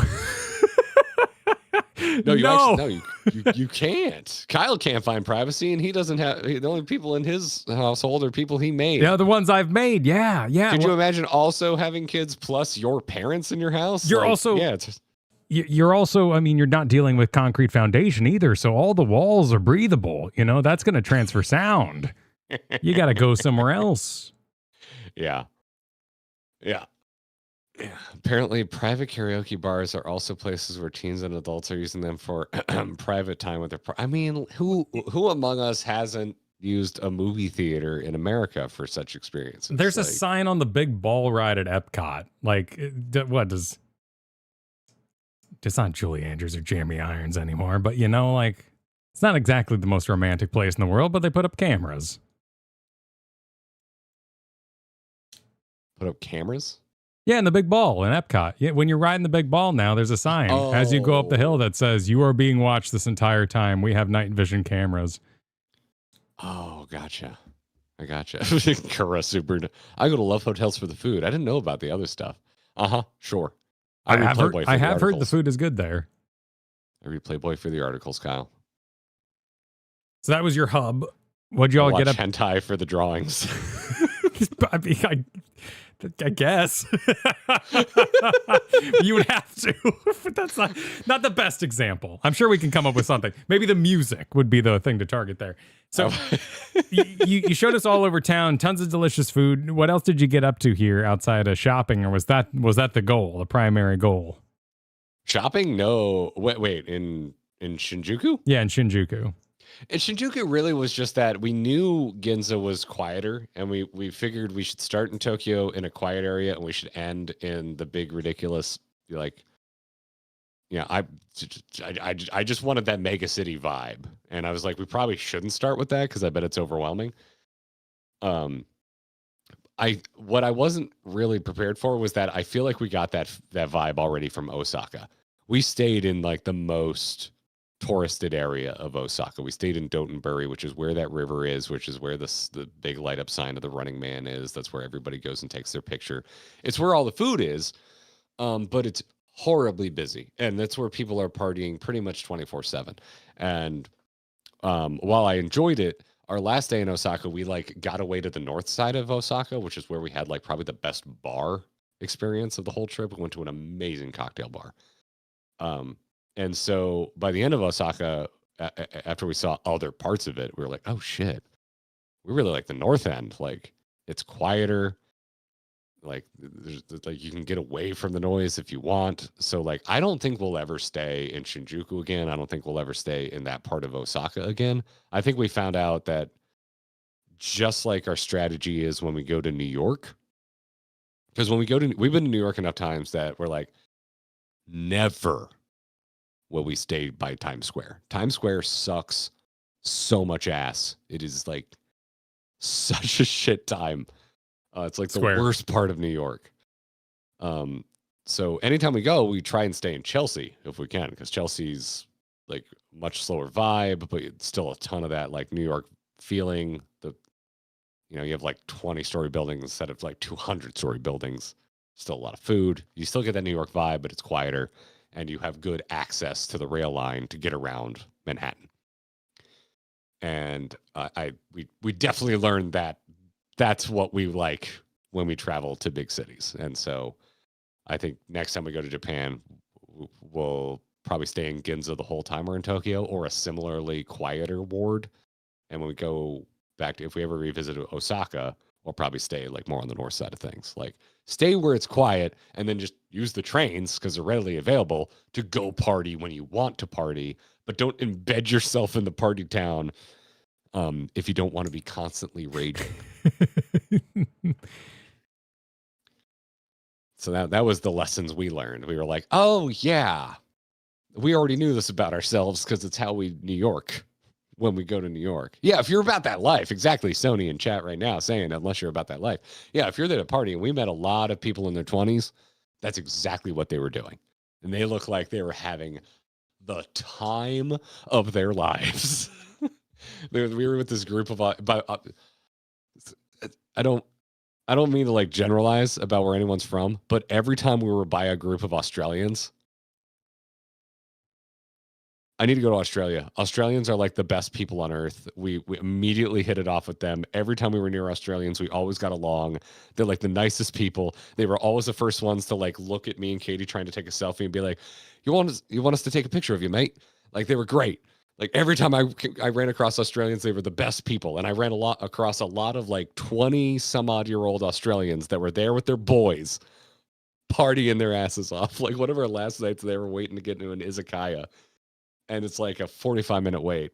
And we're sitting in like the tiny little lobby. And there's just this group of like four or five, like 20 some odd year old Australians. And they all just have empty beer cans, like in every pocket in their hands. Because they clearly just drank street beers on their way to this izakaya. And they're just sitting there like, because you can't find trash cans. Yeah, because the trash cans. Yeah. They do not exist. So they're just like loaded up with empty beer cans. And they were just a riot, and we were talking to them, and they're just having a good time, man. Like, It's still an 8-hour flight, 10 hours, most of these flights from Australia. So yeah, it ain't close, but interesting. Yeah. No, it was a good time. No, but we met a lot of people, a lot of younger people that were there to party, and we were talking to them all, and they're like, "Yeah, we're staying at a capsule hotel because we don't have much money. We're just here to party." So that is still a thing. You can get a capsule hotel. Yeah, there's plenty of capsule hotels. There's tons of hostels. There's if you're okay with shared bathrooms, as you said, Kyle, or in the case of a capsule hotel, if you're okay with hearing other people snore. You can definitely still travel in Japan for really reasonable amounts of money. I kind of go nuts in a sleeping bag. I don't think I could do a capsule hotel. I'm not like claustrophobic, but it just doesn't sound like a good time. We were gonna do it one night just to say we did, and then we spent a good amount of time researching it, and pretty much across the board, everything we heard about capsule hotels was that it's always hot and there was always going to be at least one person snoring. And we're like, nah, kibosh on that. We do not sleep well in the heat, and we do not sleep well with noise. Well, that kind of noise. City noise? Oh yeah, city noise. Yeah. Dude, I was like so alone with my thoughts last night trying to go to bed back in our little suburb in Florida. I was just like, it's so quiet. It's so impossibly quiet. How is it so quiet? So, how did the bidet feel? Was it that common? Pretty much every toilet universally had a bidet. I think I only saw a Western style toilet, which is to say a toilet with no features, once the entire time I was there. Even like some of the like tinier bars we went to had your traditional, what you think of as a Japanese toilet with like all the features and bells and whistles. The rarest feature to me seemed to be the lid lifting itself. I only experienced that maybe 3 or 4 times. What do you do? Swing your foot under the bottom or something? The top lid will open automatically when it senses motion. And then the secondary lid, like if you want to pee standing up, that's a button on the control panel. Because I don't think it assumes you want to pee standing up. Although I did go to one men's restroom where both opened up automatically. And I was like, this fucking rules. I want one of these. But they all pretty much had bidets. They all had seat heaters, which was the weirdest one for me. I mean, it is north. Sounds nice. Yeah, but it wasn't. Yeah, I mean, it was like our coldest day was in the 40s there, and that was only like one day of the whole trip. So it seemed unnecessary, is what I'll say. I just the like our first day there, Katie comes out and she goes, "Hey, just so you know, when you sit down, it's not me. There's a seat here." I was like, good. I'm glad that you felt the need to warn me about that. Yeah. Honestly, you've been married so long. We probably you're in a fever or something like it happened. No, it would. That's not you walked out for dinner and is everything okay? Yeah. I was just thinking about something. Oh yeah, the vibe was off in the room. Sorry about that. Yeah, I was just thinking. Okay, cool. I'm glad we're cool. Yeah. Go Tyler, thanks for the super. Just come to Tennessee and Virginia. We have tons of mountains for y'all. Well, Katie and I go to Tennessee every couple of years to drive. Very fun driving in the Tennessee mountains. So you went to multiple party centrals, and then did you rip yourself directly from there onto a flight back to America, or did you have another stop? We stayed in Shinjuku the whole time. So we did 5 more days in Tokyo. Oh wow. We were in the same hotel in Shinjuku the whole time. We did start to feel a little bit of like, I kind of wish we had just like gone back to. We really liked that first spot in Ginza. How would you know? Yeah. There's no way to know. Yeah, there's just no way to know. But we really liked that hotel. It was small, but it was just really well located. We were like in between both Ginza stations. So we had like 2 stations we had access to. We had like the best Family Mart outside, which kind of spoiled us. Turns out most of the konbinis do not have a place where you can sit and eat. But at our very first spot we were staying in Ginza, there's a Family Mart. As we walk out of our hotel, there's a Family Mart right there. And it had like 8 chairs and a counter space. So like when we were coming back on some like late days, we were tired. We would just go in there, get some snacks, get some drinks, and just sit down and kind of eat there because they have trash cans there, and you want to finish consuming what you bought before you move on because there's nowhere to throw anything away. So, but it was really hard to find convenience stores that had anywhere to actually sit and eat after that. I think we only found one more, and that was when we were in Yokohama. We did a day trip to Yokohama on our second to last day. But when did you go to the movie theater? When did I go to oh yeah. Dude, I had this whole bit plan that I totally forgot because my brain is useless right now, that I was going to start the show by going, because I figured you were going to ask me about Japan, and I was just going to be like, hey, can we just talk about the Chainsaw Man movie? Because that's really the only thing I want to talk about. I've heard good things. We went and saw the Chainsaw Man movie in one of the Toho cinemas. So Toho, the company that makes Godzilla and has made Godzilla forever, they own the most movie theaters in Tokyo, as far as I can tell. Every cinemaplex I saw was a Toho cinemaplex. And Kyle, instead of like hearing the THX sound tester, they just play the Godzilla roar over the fucking theater speakers at maximum volume. Just that thing has no load up though. THX warms you into it. Yeah, no, this is a bit awesome. Of a jump scare. So it was starting a movie. Terrifying. I think my kids would run from the theater if they led with that. I felt it in my bones. I was afraid of the THX sound growing up. Awesome. Also, I don't know if it was just the one theater I was in, but the volume is as loud as it used to be. I don't know if you've been to a movie. I know what you mean. Yes. It's so fucking quiet now in the movie theaters. They don't turn their shit up, and I don't know if it's because we live in Heaven's Waiting Room, the retirement capital of the United States. The movie theaters here are so quiet. And so, yeah, Katie and I went to go see Reze Arc, which is the title of the Chainsaw Man movie, in Japan. And they had that shit cranked and dialed. I could hear everything and very clearly, and it was wonderful. Have you read ahead? Have you done the Kyle thing? Do you already know what happens in Reze Arc? I'm aware of some of the characters. Yes. Okay, so you're aware that there's a lot of explosions for reasons we will not get into. Many explosions. I did not know that. So I was having the time of my life as all these explosions start popping the F off on this amazing theater system. Yeah. I liked it back in the day. You'd be like in a romantic comedy, and next door you're like, and you're like, oh shit, I want to be watching. I want to be that. Yeah. I want to be over in Van Helsing. I don't want to be watching Along Came Polly. Yeah, exactly. I liked it. Yeah, okay. That's not true. I actually really like Along Came Polly. That is one of my favorite romantic comedies. Anyway. Yes. Yeah, I love going to a movie theater. I can be convinced to go to a movie theater at any time. Katie likes going to movie theaters, but she's not a fan of going to movies on trips. And so I know this about her, so I didn't suggest it. We were actually at Disney when we were hanging out with Evane and her husband. They were like, hey, we're thinking about going to Chainsaw Man in a few days because we found a theater that is playing it with English subtitles. Do you want to go? And Katie kind of lit up and was like, ooh, that sounds fun. I'm like, oh shit, really? Because I would be super into that. And we weren't able to make it happen for one reason or another. The day they were thinking about going, we ended up being in Osaka. We were leaving the next day after Disney.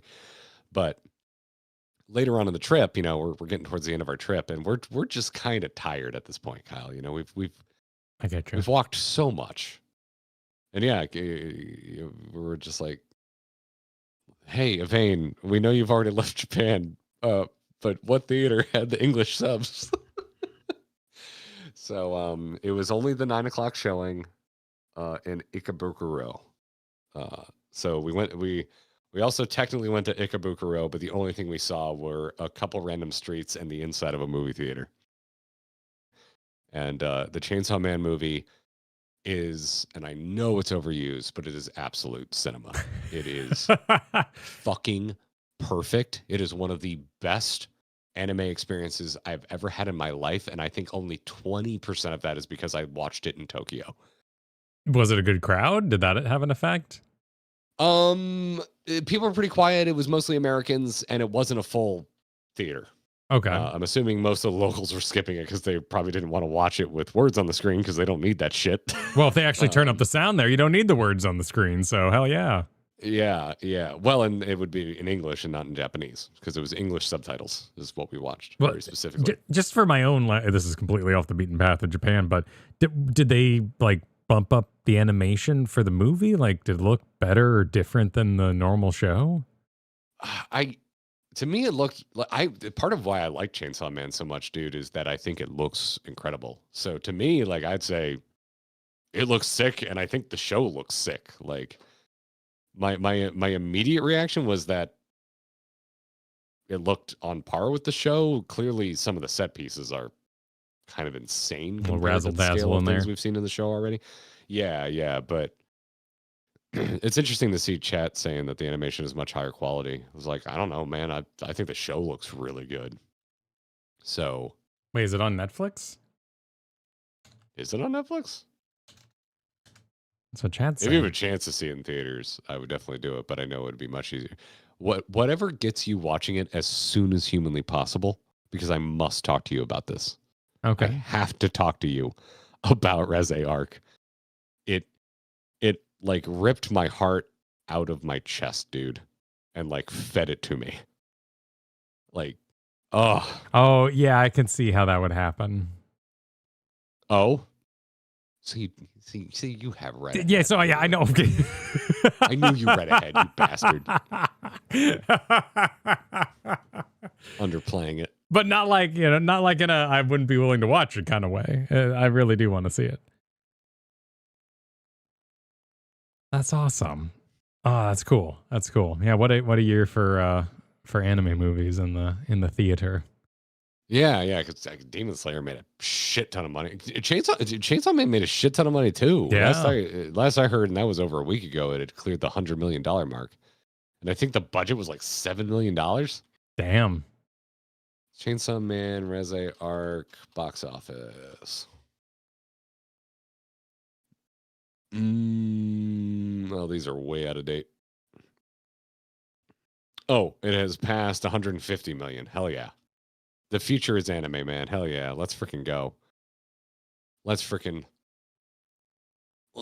go. The show's reception in season 1 in Japan is apparently very controversial. Really? Huh. You said they were playing the music from the movie all over the place. I was wrong. I got my anime that I really loved mixed up. It was the song I kept hearing everywhere with the Dan to Dance season 2 intro song. Oh, okay. All right. Not as good as the original, but it did grow. I agree, but it apparently because there's this one section in Shinjuku that we kept walking past where on a big billboard they would play like the top 10 from the charts that day, and number 2 was the Dan to Dance song the whole time we were there. Because it's the only song I recognized. But yeah, you still heard the Chainsaw Man song in a few places, but that freaking season 2 Dan to Dance song was getting played everywhere. I heard it on. I guess it wasn't on the bus. I heard it in passing on a bus, for crying out loud. A movie in a theater would be cinema, said Christopher Clayton. Thank you for the technically correct super chat. We appreciate technical correction around these parts. And you are, in fact, technically correct. As Ixis supering to say, go get your mail. I'm a little, I will. I'm tied up at the moment. P.O. Box was not open at 7. Well, the P.O. Box was open at 7 a.m., but I know I have to sign for it. So there was no one there to sign. So, yeah. But, yeah, no, there's a whole, and oh, dude, I'm watching the Chainsaw Man movie. And this is not a spoiler unless you consider the fact that Chainsaw Man takes place at times in Tokyo a spoiler. Whoa. So I'm watching Chainsaw Man, and there's like just a slice of life scene where a character is walking to work through Tokyo. And I am already getting sad about leaving Tokyo watching this. I'm like getting wistful and longing for All right, this is the most hyper-specific thing I'm going to share with you. There are yellow tiles on the sidewalk in Japan, pretty much everywhere, and they are for the blind. So kind of in the center of the sidewalk, there are yellow tiles that break up whatever tiles they're using for the sidewalk. And there's sections that are long vertical stripes that are like 3D formed. And then they will eventually become yellow. Yeah, exactly that. And then they'll eventually become yellow circular bumps near thresholds to things like a street, a staircase, or a subway car. And it's for people using a sight stick. You know, if you're sweeping left or right with your stick, so that you can feel that it's these either these vertical bumps, meaning it's just a path that you follow, or it's the little circle bumps, which means wait, because it's a crosswalk or a staircase or something like that. Wait. When we first got there, these things were driving me insane. I didn't know what they were. I was getting very mad at them because it's very hard to use a roller suitcase anywhere near these things. They make your wheels do very unpredictable things. And then eventually I was like, oh, it's an accessibility thing. What a cool feature. So I'm watching Chainsaw Man, and there's this scene of this character just walking to work through Tokyo. And I see the yellow tiles, and I hear the sound of whatever subway line. And by the way, every subway line has a completely different song they play for the boarding music. Sounds you start helpful. to pick up on this as you're there. Sure. And you're hearing that, and I'm hearing the wait from the crosswalk, and I'm just like, oh, I miss Japan. And then the movie's over, and I walk out, and I'm still in Japan. And let me tell you, that's an amazing feeling. That is such a goddamn amazing feeling. Sounds otherworldly, yeah. Yeah. Oh, it was so good. I was like getting so sad about not being there anymore. And then I walk outside, and I'm like, oh, yeah, I'm still in Tokyo. And we barely made the last train because the movie let out so late. And went back to Shinjuku. Walked past a line of like 120 maids, all advertising their place of business. Why are they outside? To advertise their business. But why would? How does that change my interest in the maid cafe? Maybe it doesn't for you, but it clearly must work sometimes. Yeah, because there are an ass ton of people hawking their services out on the street. Services that are not performed on the street? Do they go inside with you, or like what if you fall in love with a maid out there and then you go inside? It's a cafe, right? That I don't know. I'm sure you could probably request. When we were in Osaka, they would just start following people and kind of like hanging out with them and talking with them. Okay. I assume they were walking them to their cafe, but I'm not sure. But you would see them because they'd be fully dressed up, and they would usually have they'd have a sign that they'd be holding advertising their cafe. As long as the maids aren't shooting. I was not shot by a maid. No, that did not happen. I did hear a man outside some sort of club ask someone else just sex. Just oh sure, yeah, why not? Yeah, sex. Did you go to a maid cafe? No, I did not go to a maid cafe. You did go to I went to the Final Fantasy cafe. Yeah, how was that?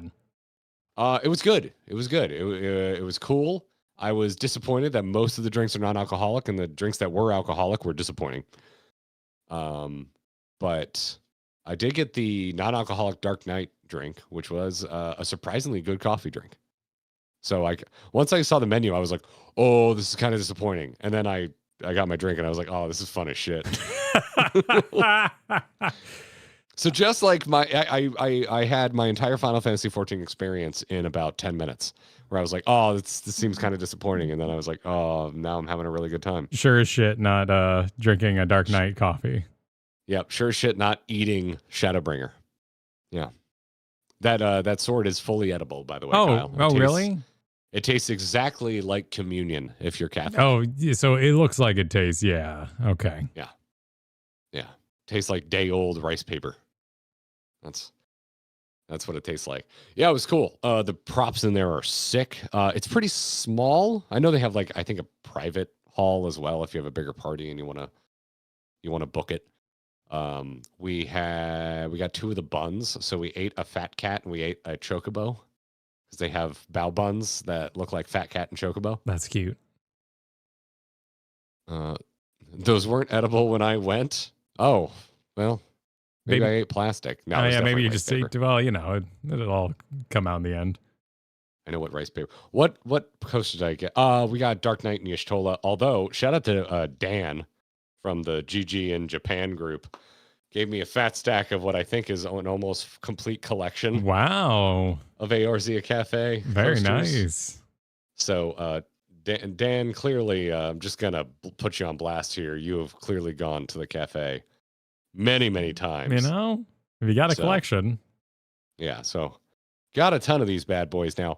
Also, we can do some blind pulls next time we hang out because anytime you order any extra food, so there's a thing called service charge, Kyle, in Japan. So I'm sure you've heard that there's no tipping in Japan. Yeah? All right. There is a service charge. Most places you go and sit down to eat. There's some sort of fee per person, and usually there's a little something included, like a tiny little appetizer or something. And that kind of just covers, the staff because there's no tipping. And the Eorzea Cafe, there's basically more or less just kind of a more traditional cover charge, but you do get a drink, like it's included with the fee. So you get to pick one drink off the menu. You get 2 coasters with that. If you order anything else, they come out with a basket of coasters in foil, like wrapped in foil that you cannot see through. And they're like, all right, you ordered 4 items, pick 4 coasters. So the coasters are the thing. Yeah. Yeah. So we have some unwrapped coasters that you and I get to open on stream. Oh, hell yeah. Hang out. Hell yeah. Yeah, I think we have 2. I think we opened 2 and then we got 2 more. So because the alcoholic drinks looked pretty mid to me, we just ordered highballs. So we had some highballs. And so we got 2 coasters from that. We got 2 coasters from the buns that we ordered. So, yeah. If I order my food at a counter standing, I ain't tipping. Says take off. Depends on the place, but I understand where you're coming from. I understand. I did see a woman get tipped, and she didn't fight it. So, I mean, if tourism's that popular, I guess that could be. Yeah, I had been told that even if you really like your bartender, don't do it because it usually causes some pretty awkward encounters. But I watched a bartender not even remotely fight getting a tip. But the other thing you can do if you're into bar culture is you can buy your bartender a drink, which is kind of like tipping them. Huh. And then they'll drink with you, which we did a couple times. And let me tell you, really fun. That's cute. Really freaking fun. Yeah. Buy your bartender a drink in Japan, particularly if you're rocking a United States currency exchange rate right now. Like, oh my God. Yeah, we had some really fun bar experiences. They were good. They were a good time. Just Tony, thanks for the super. Thanks for the welcome back. And said, Kyle, good to see you. Not to just make it all about me. It's good to be here. It's good to be here. Tony, thanks for the 23 months. Glad you're excited for us to continue Final Fantasy. We're doing that on Thursday. Yep, Thursday. Final Fantasy 4 begins on Thursday. I think we're doing some Warframe tomorrow. Yep, Warframe tomorrow. That'll be a lot of fun. Yep. Looking forward to it. Working on a video right now. Looking forward to it. Kit London, thank you for the super. You're going to be in Florida? Oh, shit. Hit us up if you're going to be close. I will warn you. I don't want to go anywhere right now. Happy to be home. I do not want to travel. Do we have tickets for Warped Tour this weekend? Wow, really? I don't want to go. Wow. I'm so tired. And the tickets are not selling. I did put them up. No one's buying them. No one's freaking buying them. So if anyone wants some Warped Tour tickets to Orlando Warped Tour, please let me know. I would like to get rid of these things. Claveman supered. God, I miss Coco's curry and my beef bowl and the ramen shop and the sushi turntable right now. My naval base in Yokosuka. Man, I miss the food. Yeah. Yeah. I already miss the food. Coco's was wildly one of my favorite places I ate. And it's a chain out there, dude. It's like fast food curry. Like I already knew I liked Japanese curry. And we did have some Japanese curry at like small mom and pop places, and it was a little better, but oh man, just the availability of cocoa and also the fact that you can customize your heat level because like nothing we ate in Japan was spicy, which I wasn't really expecting, but I like spicy food. So being able to like get spicy Japanese curry was like hell yeah. Interesting. What's the How high did you go on the heat ladder? Katie talked me down to a 4. And I'm glad she did because it was spicy. It was actually spicy. It's like a fry, like almost a chicken fried steak kind of sitting in there. What's the meat? Have you never had Japanese curry? No. Yeah, usually it's served with fried cutlet. I think most popularly pork, but chicken's also very, very, very common. So I think it's panko breaded. It's just a fried either chicken or pork cutlet on top of rice with Japanese curry. Usually there'll be like cubed carrots and potato in there, but the cocoa rules because you can customize the living shit out of it. I put like spinach in mine. Katie put cheese in hers. Sure. By the way, Katie won. Put cheese. Put cheese when you go to Coco. Get cheese. And someone on Twitter said I effed up by not getting egg. I did not see that egg was an option. That said, I had egg on everything out there. After that. The other chain that we went to that I loved was Yoshihoya, I believe. It's some gyudon, which is pork bowls. So it's like roast pork and Yoshinoya. There you go. It's like, yeah, pork and onion like marinated on top of rice. And then again, you can get a bunch of accoutrement with that if you want. And I always went for the raw egg on top because it was awesome. But they just bring you an egg and they bring you a little like strainer that gets rid of the white. So you're just left with the egg yolk. And so I'd go to Yoshinoya, I'd get my gyudon and I'd crack my egg and I'd get the white out of there and I'd just put this perfect little egg yolk on top. Oh, it's so good, dude. It's so freaking good. This is the thing I'm going to learn how to make. So help me God. I'm going to learn how to make gyudon. Gyudon is beef? Oh, I guess it was beef. Anyway, it was delicious. Doesn't matter. Meat bowl. Meat bowl. Don't matter, meat bowl. It's so freaking good. We have Yoshinoya in America? But it's an insult? Oh, America. Where the hell is there a Yoshinoya? Oh, wow. Oh, wait, no, that's corporate office. Well, if there's a corporate office, they must have. Oh, teriyaki salmon. Oh, this does look like crap compared to. Huh. I had no idea this was a thing over here. We had more, but a lot of them closed during COVID. Oh, okay. Huh. Sick. But that's the stuff I'm really missing right now is I'm like, oh man, the chain food was all the food was good, but like the really easy to access food was just like so much better than the stuff we have in America and much more to my like palate. That's when I knew I was going to have god tier ramen and sushi experiences. I was bracing for that. I wasn't bracing for just like, oh man, I could just get Japanese curry whenever I want. It would be like $5 and it would be amazing. That's what I'm going to miss more than anything else. We I'll survive on Florida sushi. We have access to pretty decent fish in Florida. Are they making it the best? No. Is the fish still high quality? Yes, and that's good enough for me.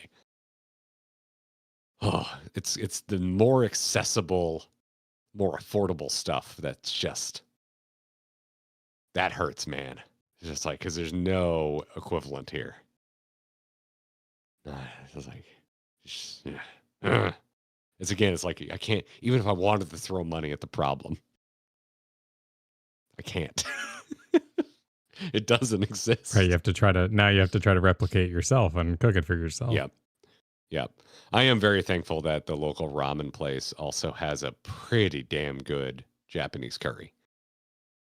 Oh, dude, I had the funniest conversation with a bartender at the cocktail bar that we really enjoyed in Osaka.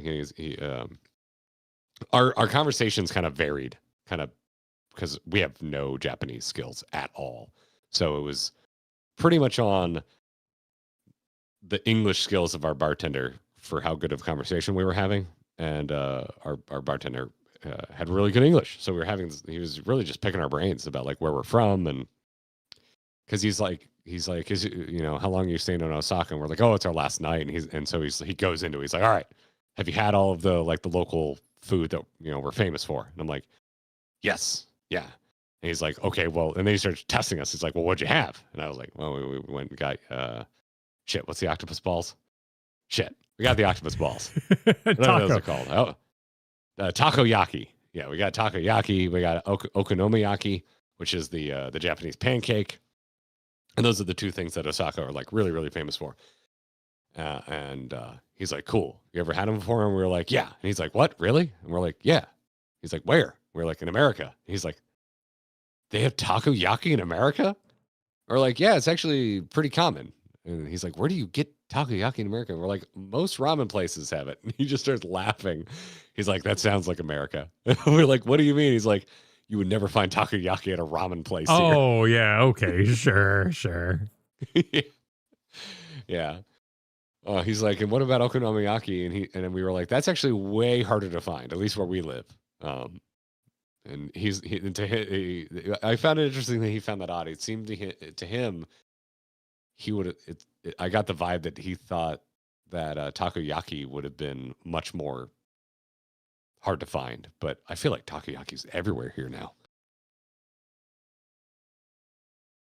But okonomiyaki, like, the only place we've seen it is the very recently renovated restaurant in Epcot. I've never seen it anywhere else. Was there anything you missed on that list that he had? No, those were pretty much like the two big things that he wanted to make sure that we tried. And then he found out I really, really, really like a good like tantenmen style ramen. And he's like, it sucks at you last night because they're closed tonight. But my favorite tantenmen is literally like 3 blocks that way. And so that we did not get to have that tantenmen, but it is marked for the next time we're in town. So that was kind of it. But we had a really good time just kind of chatting with him. And he's a giant cocktail nerd because it was the most like frou-frou fancy, like scientific geek cocktail bar we've been to maybe ever. And so yeah, this guy was like deep in lost in the cocktail sauce. So we were talking drinks like the whole time. That was a really good freaking time. And then we had another rad bartender at an outdoor bar that seated like 6 people. This tiny little bar. Oh, cool. In the side of a building. And we pull up and he just started whipping out a freaking translate app. He had a little English, but I was wearing my Chainsaw Man shirt. and we were there. We were already a drink deep. We'd been there a bit, but there were some locals that clearly he knew, so he was chatting them up mostly. And then they kind of quieted down, and he looks over and he points to me and he goes, "Oh, I love Chainsaw Man." And I'm like, "Yeah." And then he goes, "Do you know Naruto?" And I'm like, "Hell yeah!" Like, who doesn't know Naruto? Of course I know Naruto. And he goes, "I play drums for Naruto." And then at this point, he pulls out his translate app and he speaks some Japanese and he shows it to me and he says, "I am a studio musician." So he's also a studio drummer in addition to being a bartender. And we all are at the end of the day. And yeah, and apparently he did a bunch of track work for Naruto. And then the locals left, so we were talking to him even more. So a nice Canadian couple showed up. So now he's full translate all the time, just like yapping into the translate app. We're going back and forth. And he's asking us if we like any Japanese bands. And I was like, oh yeah, I really like the pillows. And he just like starts laughing. And I'm like, what? And he says some Japanese into his translate app. And he shows it to me and it says, we were on the same label. Oh, so cute. He was in a band who was on the same label as the Pillows. And then he had a good time going back and forth with the Translate app, explaining that he can outdrink the drummer of the Pillows. Of course, yeah, makes sense. Yeah. Depends what the drummer's side hustle is, though. You know, he might have a resilience built up. It's not like a fair contest at that point. Yeah. So it was a great time. The man's name is Sho. I have bookmarked his bar. If you find yourself in Dotonbori, Osaka, I am very happy to recommend you Sho's bar. Sho is awesome. Beautiful man. Buy him a drink. I forgot to mention the primals. I was listen, I'm a dirty hipster punk kid at heart, so I was trying to go for something that I thought might be a deeper cut. No, yeah, you should be a little obscure. You'll find a better conversation. I was so stoked that I got a rise out of him on that. Oh, dude, I was hoping to find a pillow shirt. I couldn't find anything. I also went to a bunch of retro anime figure shops trying to find like anything fully coolly, because I have eBay hunted for years and just doesn't seem to be anything out there, and I found nothing. It was I came up short on some of the things I was hoping to come home with. How was Nakano Broadway? Nakano Broadway was great. We went twice. We enjoyed it so much. That's a big ass retro mall, Kyle, in Nakano, which is another part of Tokyo. What makes it retro? Well, I think it was built in the 80s, so it kind of has that 80s look to it. And now it's mostly like retro shops or like secondhand shops. So it's like, I think it's like 4 floors if you include the basement. So there's like basement levels, and there's tons of shops that just sell like old ass Godzilla figures and like Ultraman action figures from like the 70s. Like Katie really wanted to go there because there's, I think, like upwards of like 15 individual watch stores that sell like retro Japanese watches all the way up to like brand new, really high end, expensive Swiss watches. So like we spent probably 2.5 hours there one day just going from watch store to watch store, looking at freaking everything. I'm mad because like the last time we were there, I found a watch that I liked, and I was like, oh, I really like this, but we still have a bunch of places to go. I don't know if I want to grab this or not. It was like a retro like 1960s Seiko, which is like the famous Japanese brand watch. And it was a really reasonable price, and I didn't buy it because I was like, oh, I might find something else I like more. I did not find something else I liked more, and we did not have time to go back to Nakano Broadway a third time.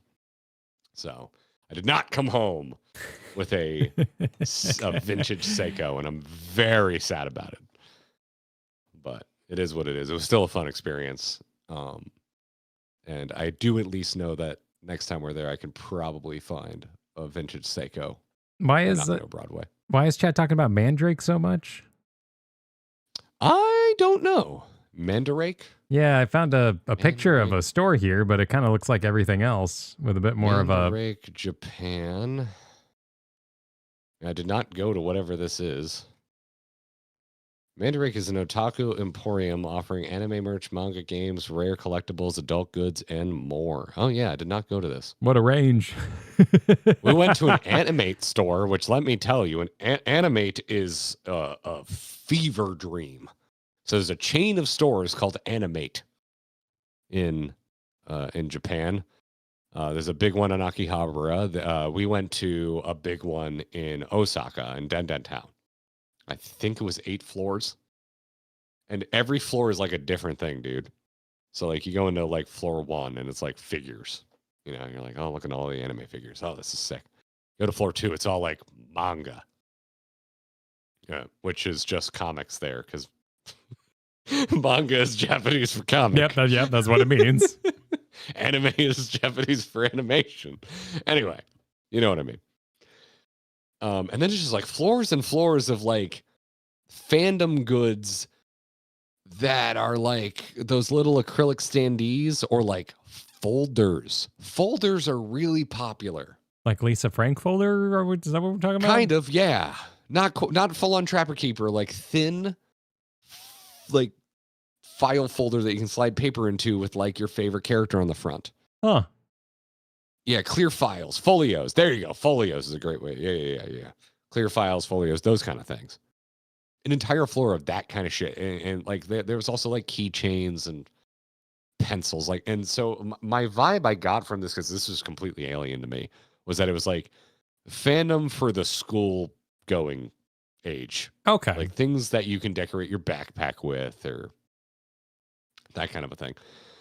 And so we were like just really enjoying this. And then we got to some floor that had more manga, and we're like walking back, and we just get to like an 8-foot banner of the most aggressively pornographic hentai you've ever seen in your life, just on full display. A banner as in like caution ye who enter? Like a flag? Like, no, it's just on an end cap.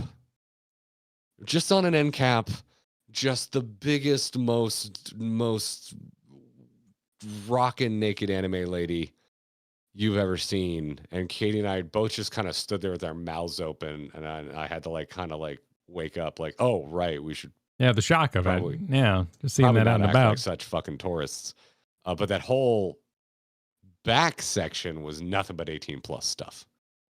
And Katie found it really amusing how absolutely on the nose the stuff for men's section was, and then like how subtle and cute and romantic the stuff for women's stuff was. Like the cover art was night and day as to what it was advertising. Yeah. And so it was just, listen, I know American hangups with nudity and all that, but like to be in what was essentially the Walmart of anime merch and just go floor by floor and then suddenly be greeted by that, I was just like, God almighty. Yeah, you just weren't expecting it. Yeah. No, I wasn't. Because you go to Don Quixote, which is like the big mega store that everybody likes to meme about, and it is amazing. I highly recommend whenever you end up going to Japan, dude, go to a Don Quixote. They're a really good time. They also have an adult section, but it's behind a cloth door. You know, kind of like the beaded section of Blockbuster back in the day. Yes. So like one of the first things I did when I got to Japan was go to a Don Quixote. So I was like, oh shit, they got an 18 plus section. How kitschy. I haven't seen a door that would not keep anyone out in a long time. So yeah, it was, I did have some hentai shock while I was there. I did in fact experience it. You think you're prepared for it, and then it happens. And, yeah. Anyway, so this is where I suggest we start a new podcast called Hentai Shock.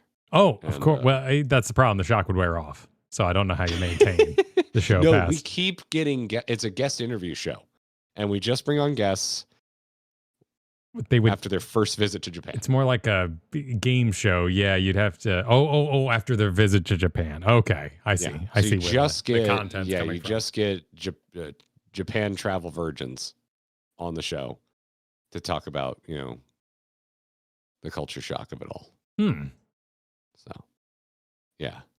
But then you sit on a plane for 14 hours and fathom what you've done to yourself. Like, it's only like 12 hours on the way back, but yeah. Pretty much. Yeah, I was just I feel like I had the big sad last day. So I was in pretty decent spirits on our actual like last half day. Our last day, I already told you the story off stream, but I'll commit it to podcast for the audience.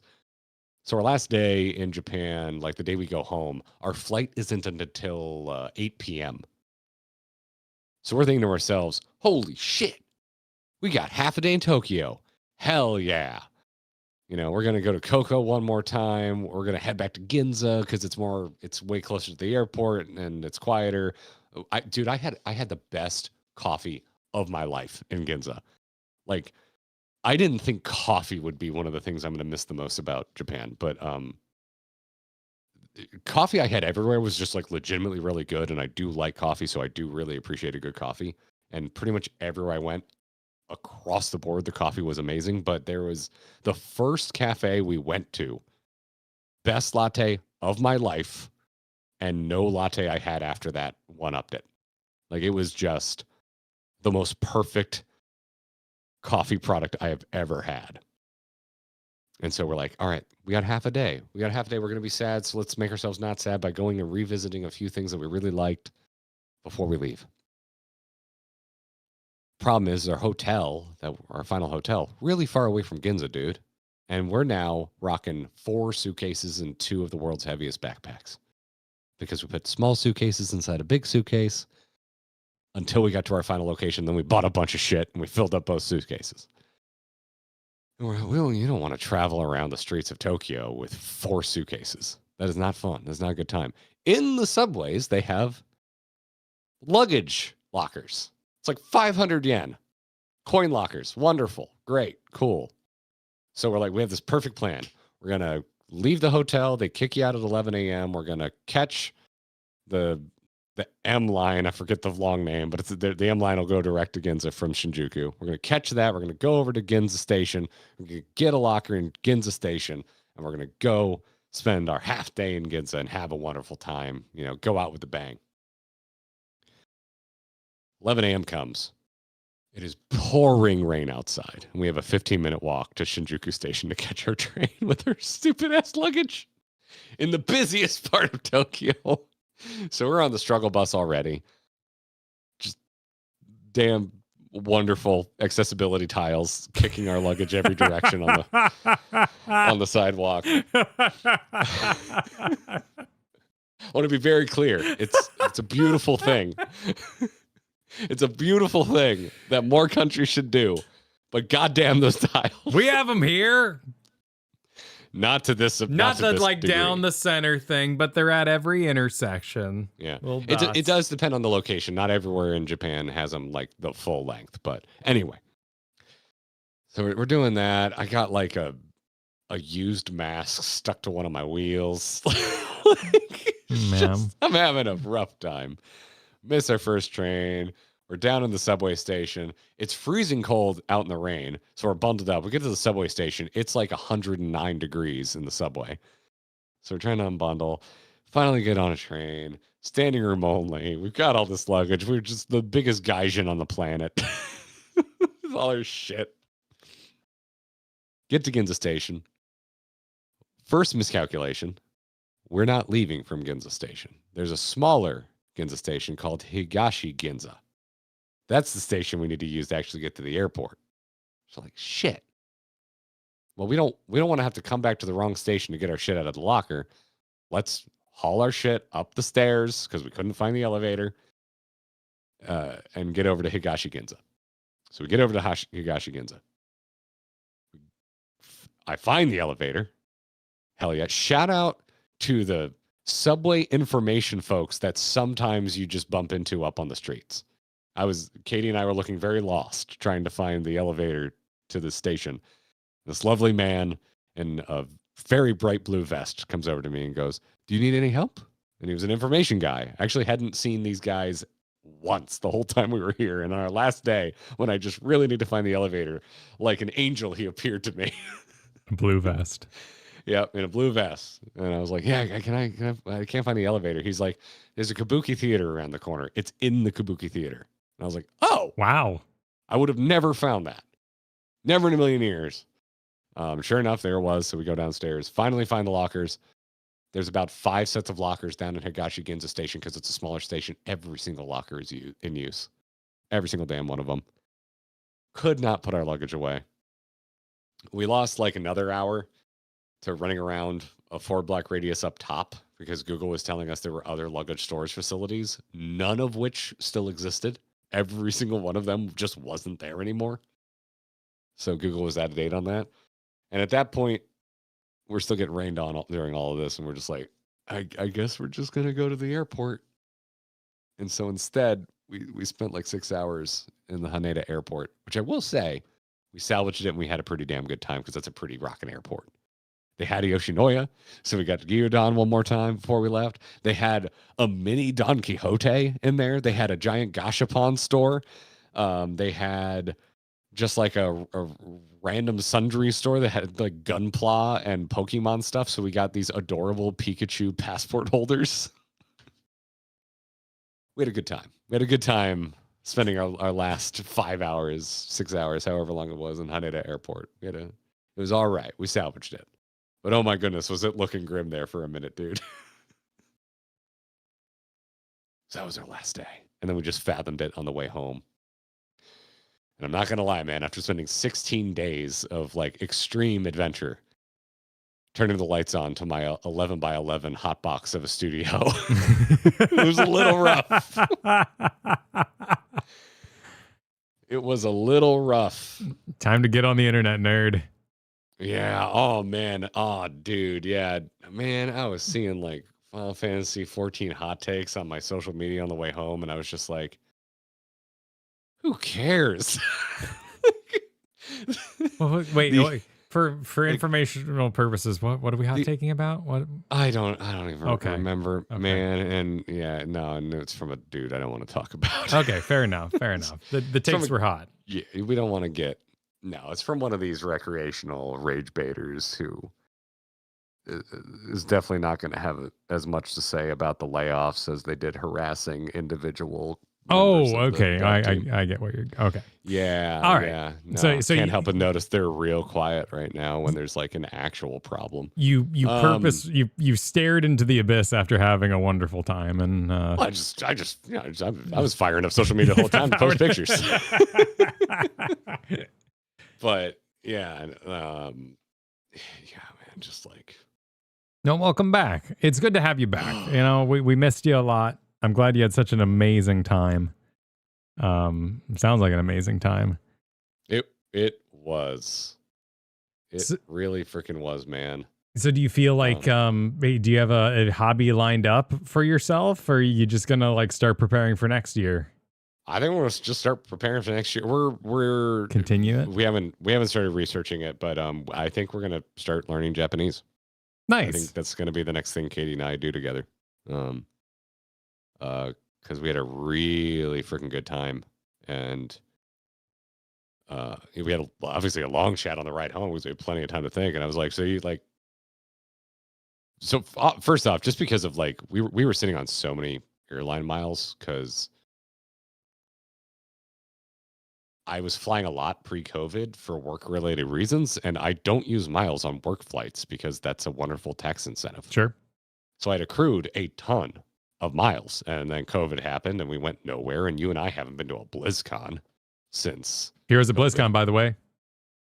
Heroes is at BlizzCon this year, yeah. It kind of makes, like, legitimately, that makes me want to go. Probably more than anything else. That and seeing our friends. Yeah, seeing our friends. But the retro esports setup they're doing makes me want to. That actually does do a lot for me. Yeah. Like, I saw some people being cynical about it. That was also another thing I saw, people being cynical about that, and I was just like, look, just don't go. Like, I'm so. I was in such a good mood in Japan. I had such a big adventure that coming back to the world of what feels like small problems, which is like having a gripe about a video game, is it's been tough to kind of reorient myself back to that. I think that's healthy. Like, I think it is too. It might make me unpopular with people on the internet. You'll adjust and you'll get there. We really do invent a lot of our own nonsense. Yeah. But we had a long talk on the way back because I was like, well, because we have enough miles to just do this again. We can go to Japan again for taxes. That's it. Which was about $100. Our flight to Japan was about $100 because we had enough miles. Now we did fly economy, and let me tell you, I think it might be worth paying a little more for at least the business class where you have a little more legroom. Yeah, we looked up your experience in terms of space, and you would have a hard time as the tall man that you are. Yeah, you would. I mean, you're a little lucky because you're more torso than legs. I'm a little bit, but so I don't think your knees would touch because my knees didn't touch, and I feel like you and I have about the same length legs, so you'd probably be okay. But yeah, I think business class is probably something we will save for next time. But yeah, we were talking about it. I was like, do you just want to do Japan again, or talked about going to France. We talked about going to New Zealand. We talked about going to Australia. And she's like, oh, I want to come back immediately. She's like, I already know what I would do different. She's like, I'm already like getting excited about round 2. And I'm like, cool. All right. That settles that then. Because we know we can at least get there for free. And that's a massive part of the expense. It's awesome. So, yeah. So we'll probably go at some point, whether it's if we can finagle Japan Fan Fest or we just go in the winter. It'll probably be a little further than a year out. When is Japan Fan Fest? I think people were calculating Halloween. Oh, have they not given a date for it yet? There's been a lot of dates going on. I'll tell you about the live letter another time. We'll talk about everything then. They talked about in there and some of that business. Yeah, I missed it entirely, but this is the very beginning of the talks. There's not a trailer or anything, right? So, Chad is saying October 31st to November 1st. Oh shit! It's our freaking anniversary. Yeah, again. So just do it again. Do your anniversary again. This time with FanFest. We really want to see Hokkaido. We really want to see North Japan in the winter, like buried under snow. So it sounds cute. I mean, I could still go do a shorter Japan trip just for FanFest, but we could just run it back. February is the best time for Hokkaido for the snow. Oh, they have a snow festival. Oh shit, yeah. Hell yeah, I'm gonna look that up. Yeah, because we didn't research Hokkaido much very early on in our planning. We thought we were gonna make it to Hokkaido. So we looked up a little bit about it, and then we were like, because I was determined to train everywhere, and it's not easy to train to Sapporo. It is not very straightforward.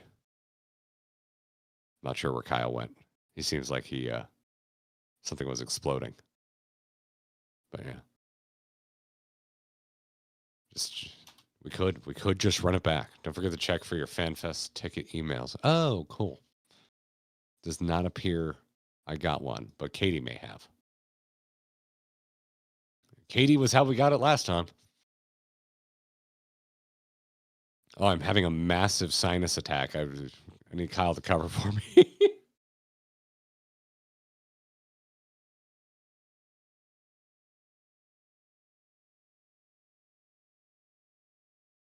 Oh my goodness. I feel really good, but something insane is happening in my sinus cavities. It is not a good time. Kyle said BRB. All right, you got me all to yourself, chat. What's up? How we doing? Let's see. In the meantime, got that. Warrock. Thanks for 41 months. Time to get back into wristwatch restoration, Garrett. That'll never get old. That's true. Could keep doing that forever. I didn't pick up a classic watch, though, that I need to fix. What is he doing? Like, why are you still attached to headphones? What very specific thing caused you to run away but still be attached to headphones? Well, I helped the cat, It's all in range of the cord. I BRB'd. Sometimes you could have said as much. Well, I BRB'd in the chat there to us.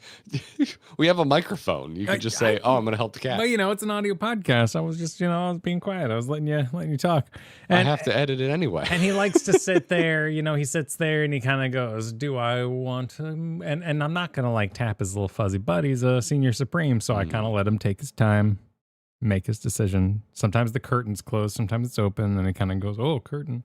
So, it takes him a little bit. Yeah. Takes him a little bit. All right, got some questions. Did you end up seeing the giant Gundam? No, did not make it to that part of Tokyo, unfortunately. I did want to see it, but it is a Gundam that I know nothing about. So it wasn't crazy high on my list of things to do. We almost went. It came very, very, very close to making our itinerary, but it didn't quite fit in. Didn't quite make it. Did you go to the TCG bar at all? No, we did not go to the TCG bar. We did not make it there. After Final Fantasy 14 Eorzea Cafe, I think we kind of had our fill with like kitschy themed experiences. So though it was right next door to the Monster Hunter Cafe, and that shit looked lit. Well, there's a bit more of a food setting. Might hit the Monster Hunter Cafe next time. I think that's a good call. Oh, dude, and right downstairs was the Iron Mouse Sea Dog Cafe, which we have become quite the fans of. Oh yeah, because of preparing to go to Japan. Connor makes a ton of content about living in Japan. So, as we went in the wrong door, and so we accidentally walked into the Sea Dog Iron Mouse Cafe, and I was like, oh shit, I did want to see this. And dude, the next day Connor was streaming from there with Iron Mouse. So, Katie particularly like watches a ton of Connor now. So we were like on the subway, and I'm just checking my phone, and I was like, no way. And Katie's like, what? I'm like, Connor's streaming from the cafe right now. She's like, oh man, we were just there. So, yeah. Did you see the Trash Taste special for FF14? I have seen nothing. I have so much YouTube to watch. It is ridiculous. It was good. They got Koji Fox to come on, and I don't think any of them have played a lot of 14, but they're very, very into it, quite enraptured by his tale. Well, yeah, no, I mean, it's just it just continues the tradition of, if you want a dev interview, the best thing you can do is not play Final Fantasy 14. He was also just really interesting, like the way he talked about language, and it was good to hear because it kind of reaffirmed why I liked that era of localization and what it did for the game. So it was cool. It's a very good interview. It's worth watching. Yeah, I've seen a lot of folks talking about it, so I am it is on my radar. I just haven't seen it yet. Yeah, I like Koji quite a bit. Seems like it'd be a good fit. Good hang. Send it to friends who don't even play Final Fantasy because of how good he was on talking about the industry. Oh shit, if he talks industry stuff, I definitely want to see it. I feel like I've seen enough. Like, to be completely honest, I'm a little burnt out on Final Fantasy 14 devs are adorable. Like, I've seen enough of that. So I want to see someone get real nitty gritty about the industry. So if that's in there, I'm super into it. I think you'd enjoy it. If it's just more stories about Koji's magical life, I'm like, I'm good for a bit. I'm good for a bit. We consumed so much of that when we were getting into Final Fantasy 14. Industry talk was pretty good, pretty cool. Hell yeah. Airplane aircon cold. Yeah, maybe. I don't know. We went down to, God, I can't remember where now. Oh shit. Losing my earbud. We went to a city south of Tokyo. Oh my God, my brain. But we had a massive temperature change, and both me and Katie, like on the dot, was just like, and now our noses are running. Like, just our sinuses just got horribly attacked when we got there, and we're still kind of recovering from it. I feel fine otherwise though, so I don't know what the hell's going on. Because normally, when this starts, it turns into either like full on fever or bronchitis, but I feel fine otherwise. It's been wild. Imarashi said, if only we made you an Ace Combat fan prior to your trip like Marco is. It's their 30th anniversary and there's a pop-up store there near you. Yeah, I heard about that. I, however, have never played a second of Ace Combat. So it would have been a bit lost on me. But I had plenty of experiences that were not lost on me, let me tell you. I had a lot of experiences that were very relevant to my interests. Oh, I've got a horribly specific thing for you, Kyle. Okay. I promise you that this is a thing that involves cars that you will be interested in. All right, do your best.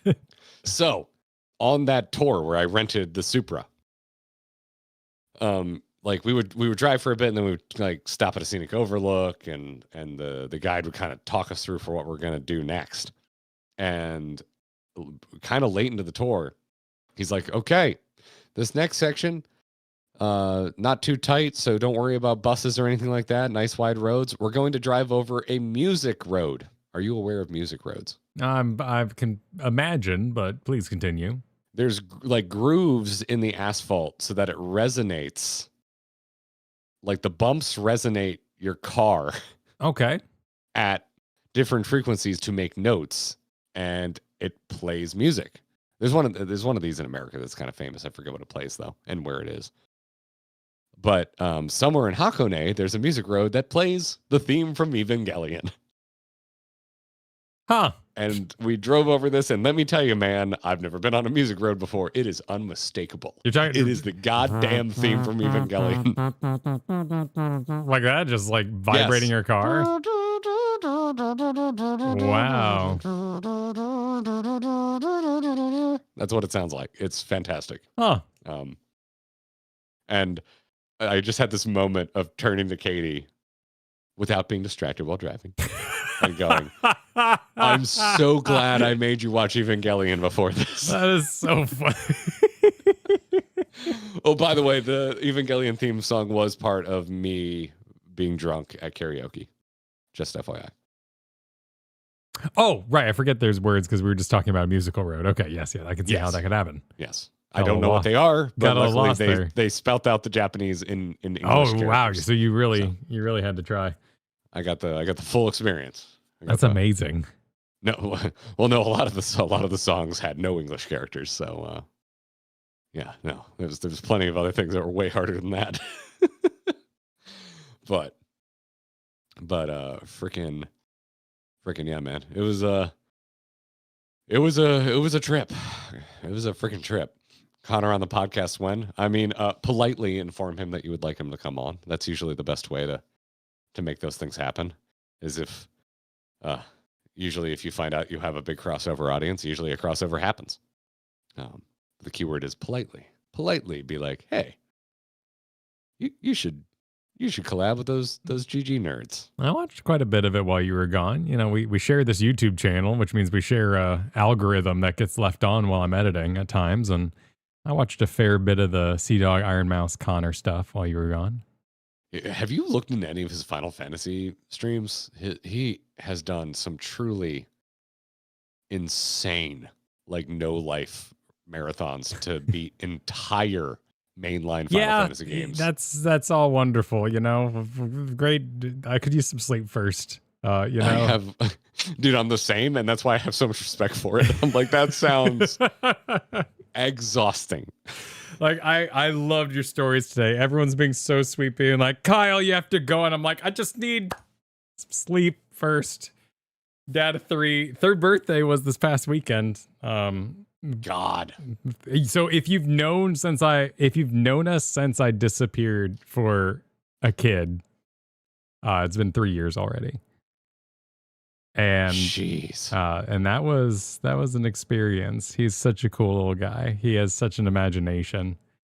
We went through the monster manual over the weekend, and I just opened to a page, and he'd be like, "What's that?" I'd be like, "Red dragon." He'd go and make a sound effect for each unique monster we came across. See if he could do it.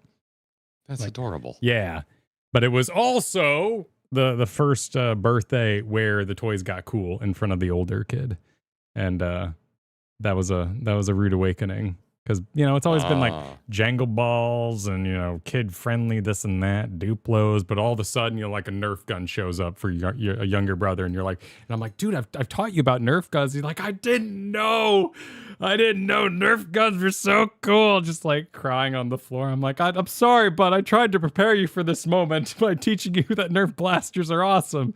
All right, sick. I know what I'm getting all of your kids for Christmas. Oh, by the way, this might be a little too young kid for your oldest, but I did get. We have blind boxes for your kids. Oh, cool, cool. At the Poke Center, we went to the Poke Center in Shibuya, which there's Poke Centers all over Tokyo, but they're like unique Pokemon stores that have shit you can only get there. They have blind boxes for Pokemon plushes that are the box itself is a hard plastic Pokeball. Oh, dude, that's sick. So I've got 3 of those suckers that's coming with me the next time I come over, and they're for your kids. Hell yeah. So I apologize if they all get the same effing Pokemon. It's all good, man. 3-year-old's locked into Totodile. I always thought it was spelled like a toad until this moment, but you know, about 2 days ago. No, it's Toto. Yeah, I had to look up Totodile. Yeah. T-O-T-O. Yeah, that's who I chose as my starter when I did Silver. It might be the alligator that lives out back that we named Perimeter. You know, it might have really spoke to him. But yeah, Totodile is a number one in this house right now. I can confirm. I also have stuff for you and for Kristen. And side quest, failed side quest. It did not pan out, so I'm just going to tell you about it. We looked everywhere we went for an unopened Labubu for Flynn. We could not find a Labubu to save our fucking lives. Wow, I didn't know those were a Japanese product. Are they a Japanese product?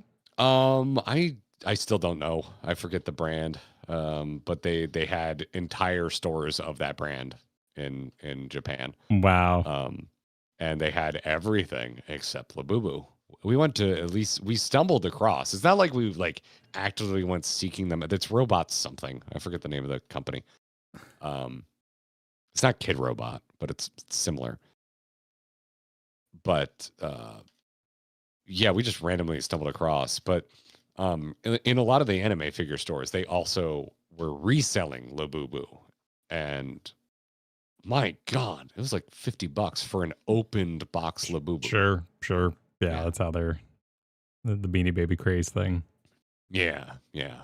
But I don't know. I remember being big into the Beanie Baby craze with my mom back in the day, and we could still find them when they were normal prices. Yeah, this is combined the blind box. Find these things. Yeah, this is combined the blind box aspect with it, right?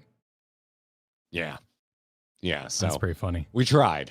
We tried. Also, they're really popular there as a backpack charm for kids and adults in Japan. And so Katie kept seeing them, and she's like, "Shit, I kind of want one of these." And I was like, "They have them in all the blind box." She's like, "No, I want to actually open one." She's like, that to me would be the fun part, and then whatever I get, and that's my keychain. And so we already were looking for Flynn, and then after a couple subway rides, Katie's like, "Well, shit, now I want one." So, yeah, because she loves cute little monster things, and that's right up her alley. Shout out to it, by the way. We got the announcement that we are actually getting Gremlins 3. Congratulations. Very nice. Yep. Christopher Columbus is returning to direct. Steven Spielberg is returning to produce. But yeah, we totally struck out on finding Labubus. Absolutely, completely. I struck out on finding any Fully Cooley merch at all. And we collectively struck out on finding Labubus. Huh. I wonder what I would go for if I was there.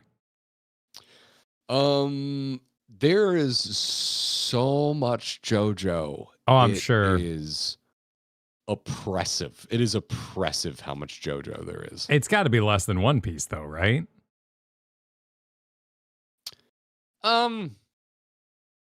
Listen. I didn't see a One Piece only store. I browsed a JoJo only store. An entire store dedicated to nothing but JoJo, with JoJo wallpaper and a JoJo dog cafe. With dogs in it. The dog from JoJo is the chef of the cafe. Whatever that Boston Terrier is. I don't know which series the dog is from. Yeah, no, I know exactly who you're talking about. I have not watched much JoJo, so. Does he, is he ratatouilleing somebody? How does this work? I think he's just the mascot of the cafe. Okay. Kind of like how Mickey's a chef. Wendy isn't actually making. She's not actually in the back. Damn. She's not actually in the back. The Burger King. Yeah. Dude, Burger King is everywhere in Japan.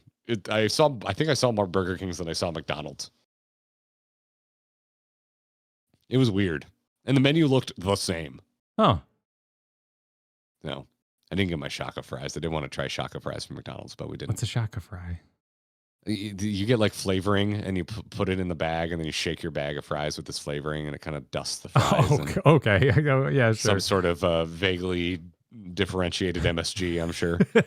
But I did want to try it, but we did not make it to. I had no burgers while I was there, and I did want to go to Moss Burger, but dude, every time I just walked into a random hole in the wall, I just had the best Japanese food of my life, and so it became really hard to ever want to get off of that track.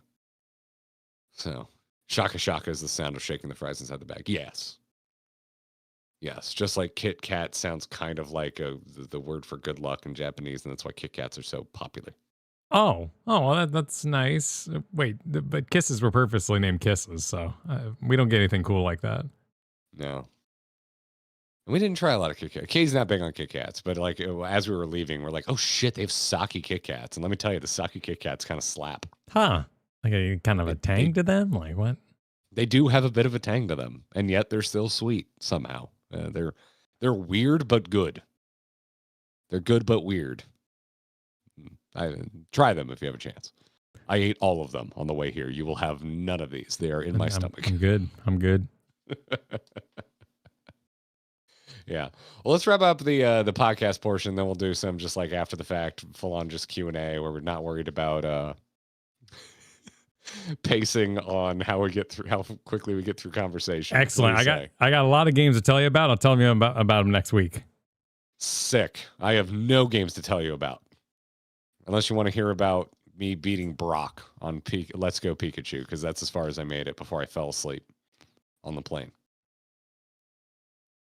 Which, by the way, is really easy in Let's Go Pikachu. You can just catch a Butterfree in Viridian Forest already evolved and ready to go.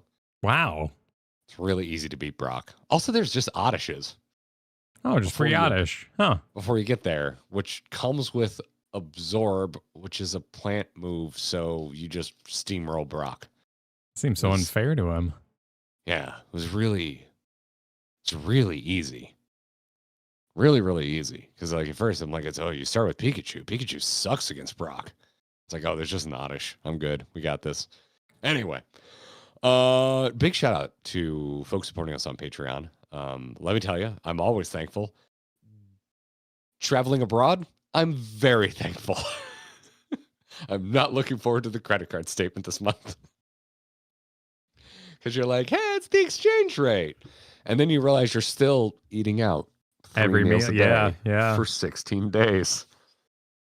And, buying the odds and ends here and there. By the way, all I brought back was like the cheapest Japanese whiskey possible, which is just like, this is the bog standard Suntory whiskey.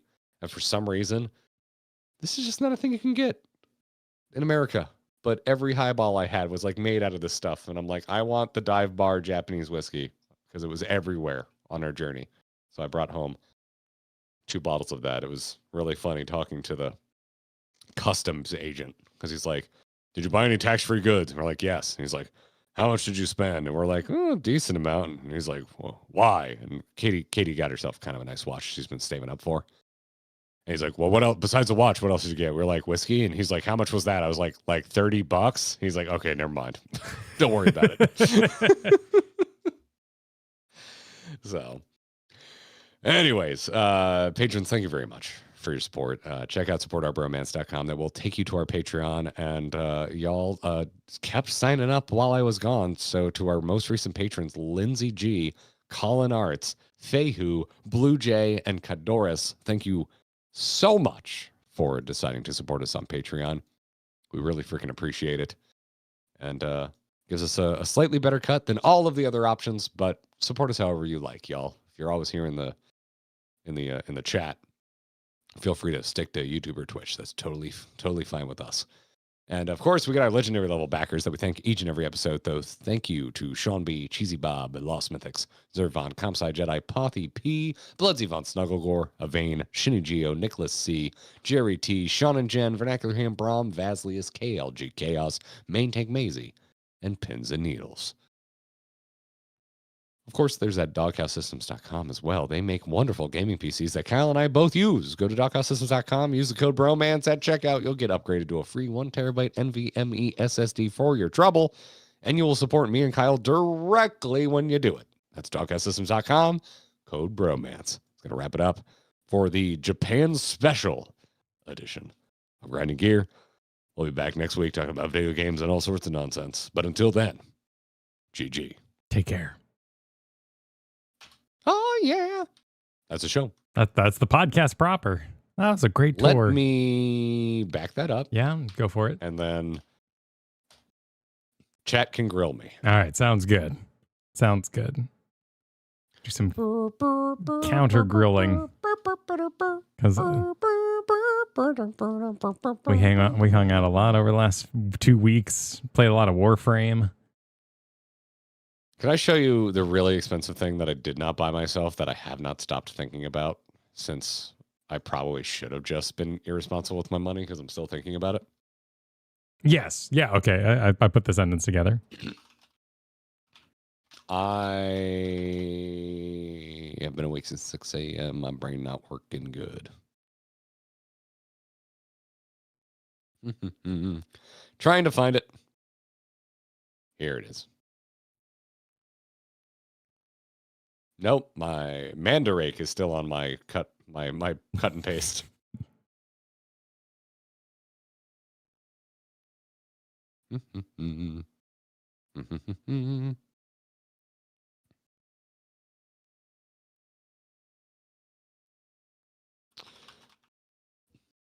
Let's see if I can find an official listing for this thing with good pictures, because so far all I'm seeing are even more expensive versions of it on eBay. Which is looking like that just may need to be what we do.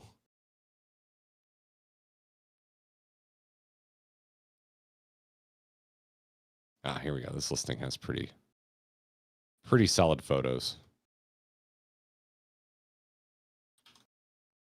Where are you at? There you go. You can share this with the class now, Kyle. Okay. I spent like 2 hours hunting around for anime statues in Akihabara. Mostly for what I'll be gifting Kristen. Oh, wow. Boy, but yeah, there is this freaking Pokemon Red figure. That it's sizable in person, like it's about yay big. And there's because he's like the Game Boy art style man. Yeah, I see that. Like that's not Ash, that's Red. Like totally. I was like, oh my god. And when you go around these, if you go around the locker figure stores, okay, so you probably don't know what to do. There's stores where you can rent a locker and hawk off part of your collection. Oh, interesting. Like you like rent a display space. They're clear plastic cubes, yeah, like resale stores. But they also have a ton of new stock. And then, if they've got some empty containers, they'll throw some new stock in there. So it's kind of in the mix. And that's where I first saw this. And actually, now that I think about it, this is the only place I saw it, because we also looked in a bunch of figure stores in Osaka. But this is a new figure. I think they're sold out, which is why prices are the way they are. But yeah, even with the exchange rate, this would have been over $400. Wow. Damn. It's pretty sick. I can see why you locked onto it. I really fucking want this. Yeah, I can see why you locked in on it. Yeah, it's like it crit my nostalgia. Like it just crit. And it's when you're in one of these stores, and very quickly you can go from having seen no anime figures to have seen thousands within about 20 minutes. You really notice the difference in quality. And the sculpt and the paint on this one is awesome. Like it just looks so freaking sick. And I was like, man, I want this for my freaking studio. That's pretty cool. Yeah. But horribly expensive. Absolutely horribly expensive. Sometimes you can go off brand too. Yeah, I've watched a lot of unboxings of knockoffs though, and you're really rolling the dice on the mold and paint quality of the knockoffs. The Square Enix ones are lacking. Yeah, I mean, we were gifted the Omega statue. I think the Omega statue kicks ass, but yeah, I've seen some jank for sure. There's elements, yeah. Yeah. Set up a notification on your favorite site, Mandarake. Oh, can you do that? Sick. Yeah, I haven't bought an anime figure in a long time until this past 2 weeks. And even then I didn't come in with as many. There's a giant power figure that I saw a few places that I almost came home with, but it would have taken up a lot of suitcase space. Power? So power from from yeah, okay.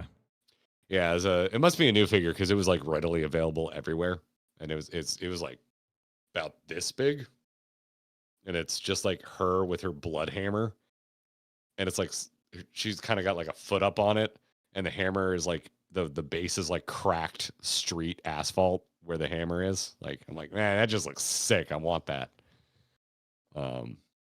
But I didn't know how to not bring nothing else home if I purchased that. And Katie wanted to bring home a life size. We took like 30 minutes in one store looking at a life size Turbo Granny from Dan to Dan, going like the cat form, I guess. Yes. Yeah. Okay. Yeah, just Turbo Granny in the Lucky Cat, just being like, okay, we both really want this for the house, but how do we? If we put it this way, we could probably flank it with whiskey bottles. Wow. Maybe we could still pack some. It would have just taken up way too much space. So we decided to abandon the life-size Turbo Granny. Oh my goodness. But yeah. Yeah, we really want the life-size Turbo. That's so insane. Yeah. No, we've really I turned to Kate. Oh God! It started playing the podcast. We were leaving the movie theater. I turned to Katie. I was just like, "You realize you just watched a subtitled first run anime film in a Tokyo theater, right?" She's like, "Yeah." I'm like, "You're a weeb now." That's how it goes. There's no ifs, ands, or buts about it. Yeah, no, you just you read a little bit here, you watch a little bit there, and it creeps up. Just happens. It creeps up naturally over time. It's perfectly natural. It's like when I think like in my head, I think of Katie. I go, not an anime fan, but she is. She is. She has seen all of DBZ and enjoyed it. She loves Death Note. She's a raging Dan to Dan fan. She's super into Chainsaw Man. Like I don't know if that doesn't make you an anime fan. I don't know what does. Just it happened. All that needed to happen was her not starting with Fully Cooley, which is the first anime I showed her, which is probably an error. Yeah, you got to ease them in. I'm just very passionate about Fully Cooley, and I didn't really think about what an assault it is on the senses if maybe you're new to the medium. So, yeah. First time catching GG live? Hell yeah, Joseph. Thanks for welcome. Joining us. What's up? So yeah, we're going to catch up on membership messages here. I'll crack open the Ask Those channel, and feel free to @ Grinding Gear if you got a question. We'll do some offhand Q&A before we wrap here. I also have some more show and tell I totally forgot about. Bring it over. Bring it over for Thursday. Right now. I haven't even unwrapped these. Shout out to Ein, who purchased these when they went on sale and held them. So Ein is a member of the Grinding Gear Discord, as we like to call it, the Gearbox. And I already have the nice other 3 Final Fantasy 14 whiskeys, but they put out a Zodiark and a Heidelin, which is what I have right here. I think years after the first 3. And so I no longer have a complete set, but now I once again have a complete set. There, yeah. So what happens if you mix those two together and give it a stir, it cancels out, right? Like, is that you probably get a pretty sick expansion. I don't know. Yeah, let's see. Oh, look at that. Oh, look. It's I have a mommy bottle. We're just gonna. This is mommy bottle, Kyle. Mommy bottle, sure. Mommy bottle. Oh yeah, they did announce a bunch of colognes and perfumes. I saw that. Dude, if I had seen that news before I went to Japan, I would have been like, what the hell are we doing here? I saw an entire perfume section in Animate. Okay. Anime themed perfumes, that is just a thing. It is just a freaking thing. I saw there's a full Naruto line, there was a full JoJo line, there was a full Demon Slayer line. And then Katie and I were looking at the Evangelion perfume line, which I thought was hilarious. Man, I wish this was an ad. I wish they gave me this whiskey. It's a bad ad because I don't think they're making this stuff anymore. Well, let's see. Well, exclusivity, a bit darker, yeah. We found some dirt cheap Death Note Ryuk sake right before we left, and I was really sad about it because it was literally the day we were already packed up and leaving. And I was like, oh man, I would totally have bought this just to see what dirt cheap Ryuk sake tastes like. Yeah, I don't think they theme it like that, right? I was at the Warhammer store and they had a Nurgle candle. Smelled like lavender. I was super disappointed. That sounds like something you would be disappointed about. It was like the most Kyle specific freaking disappointment. Did I pick up any Japanese? Not really. I pretty much thanked people too much. So much so that I think it was annoying. I think I origato gozaimasu too much. They felt by rules of the gozaimasu to have to return it every time I said it. I'm like, no, I'm from America. Every time you bring me water, I thank you. That's just how we do things. Yeah, that's how we do it, Appreciate you. Yeah. And, no, I didn't pick up much Japanese at all. So, yeah, I had a long list of, notes on my phone of, how to order and all that kind of stuff. And I talked a little bit about this when we did our live stream from Shinjuku. And, dude, for 9.9 times out of 10, the second they saw us coming, they went straight into English. And so I just got kind of used to it. So, and there was definitely a few times where I would, because I got a tip, and if you, I don't know, read a lot about going to Japan, a lot of folks will give you the same tip that it's pretty polite to just try and at least start the conversation in Japanese. And for the most part, I would say that worked out pretty well for us. It definitely didn't seem like most people were appreciated that, and it paid dividends, even if immediately after you were just is English okay? Instead of just launching into English. There were a couple times, almost everywhere we went, where when I started by just greeting them in Japanese with just an Ohio in the morning, a konnichiwa in the afternoon, or a konbanwa in the evening, they would just full on Japanese back, and then I'd have to be like, oh no, I'm sorry, I have very poor Japanese, and there's a look of confusion for a second, and then they launched into their English. But 9 times out of 10, people assumed we did not speak Japanese even when we greeted them in Japanese. So, it was pretty smooth. It was very smooth getting around. I don't. If you're afraid to go to Japan in fear of a language barrier, I would say just don't worry about that at all. It's a very approachable country in that regard. Damn near every sign also has English on it.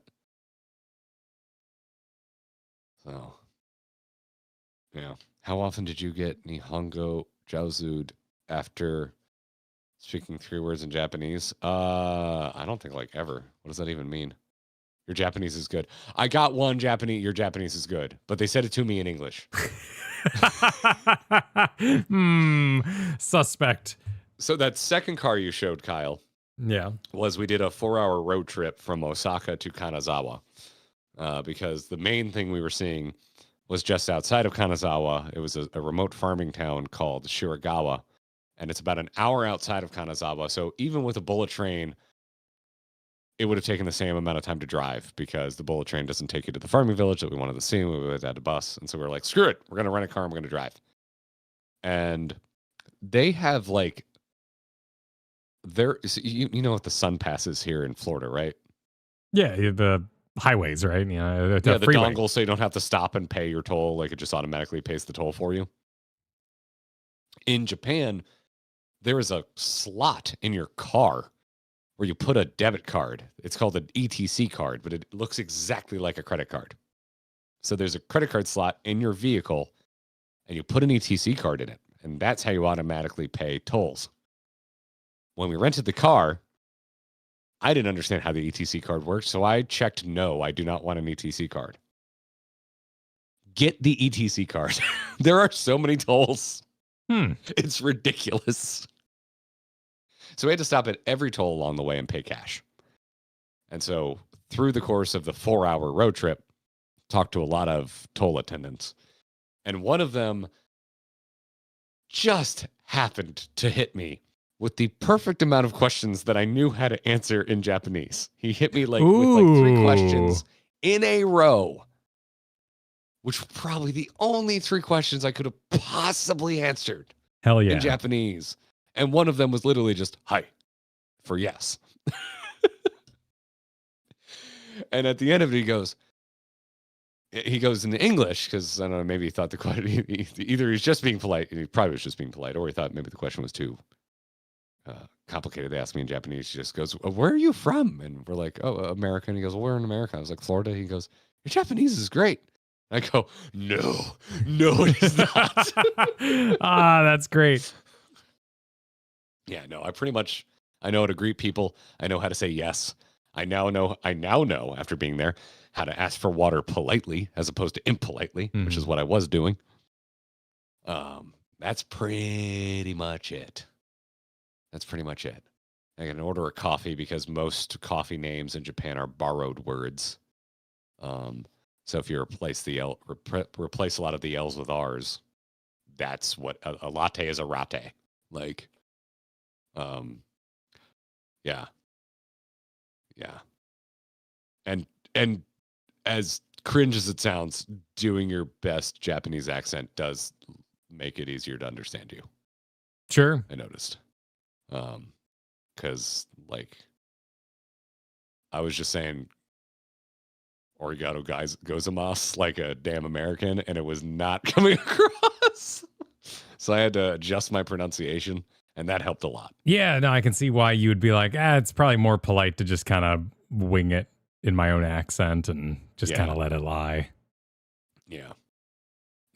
So, no, it was freaking cool, man. Freaking cool. It was freaking sick. I just really haven't traveled like that, and I just feel really lucky to get to do it.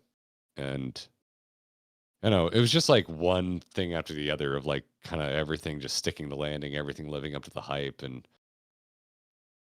just feel like you have nothing profound to say at the end of it, because like you hear all the time, it's like, oh, if you travel, it kind of opens up your, kind of broadens your horizons. And I'm like, oh shit, that's exactly what happened. But it's going to sound so boring if I admit that. But they're right. Like, I'm like, yeah, shit. It was like, what radicalized you? I don't know. Walkable cities.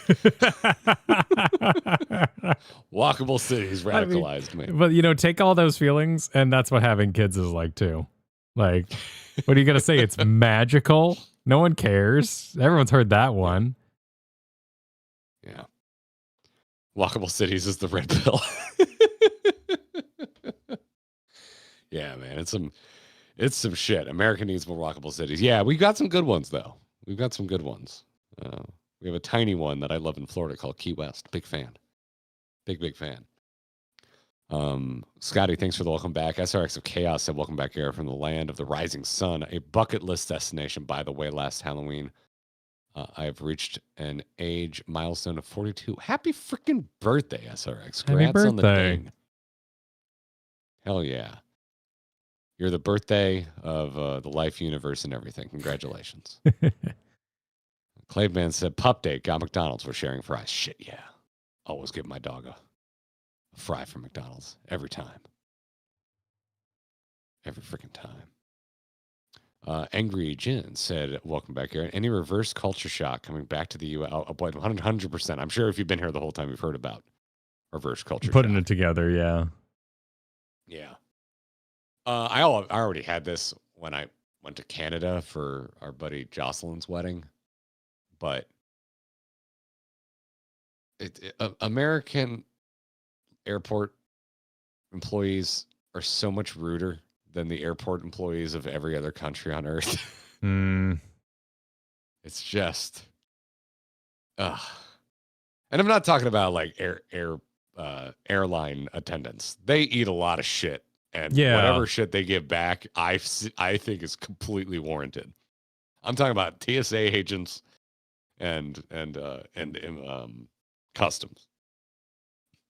We got mostly pretty good customs agents yesterday. A couple of them were definitely had that authority complex. I remember I got the rudest customs agent when I came back from Canada.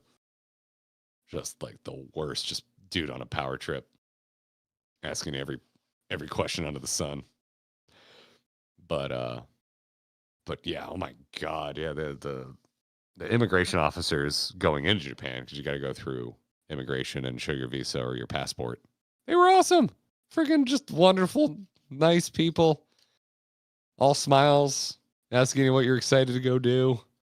It's great, just the freaking best.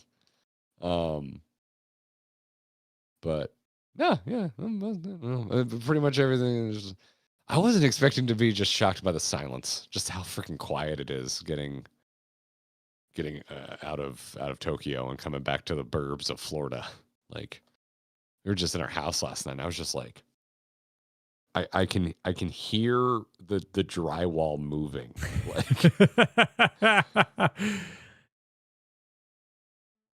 Like, and I slept great. I mean, we were so tired. Like, it didn't matter even in Shinjuku, which was pretty damn busy. Like, that was probably the biggest surprise.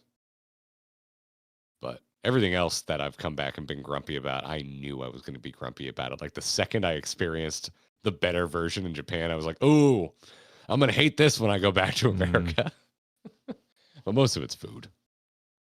Most of it's just freaking food. And the fact that, like, I can't just, like, get on a train to go party in Orlando and then come home. Like, that's dumb. All right, the drywall. Why is the drywall moving? Your house is a mimic? Yes. I fell for it. There's also a hinged mimic eating free rent figure that I do wish I had picked up. Oh yeah, I've seen that one. You could open the top of the mimic. That was freaking sick. You got Brightline. That's East Coast only. It don't come through here. It don't come through West Coast Florida. Pythos Super Dive experienced some bizarre things while traveling. Plane crashes, bomb threats, flash floods. What was the single weirdest thing that happened to you on this trip? Oh God, that's a good question.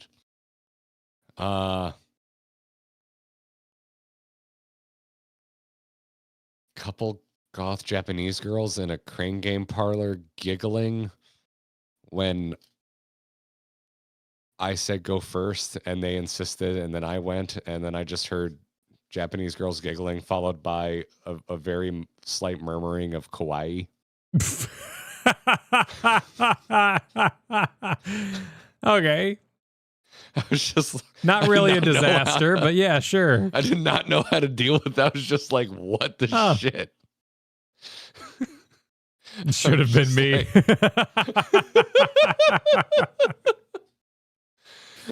Should have been me.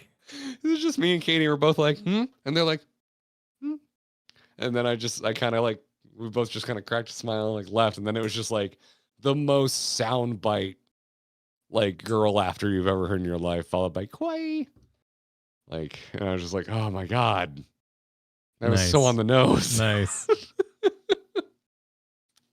That was probably the weirdest thing. Oh no. Oh dude, no, I got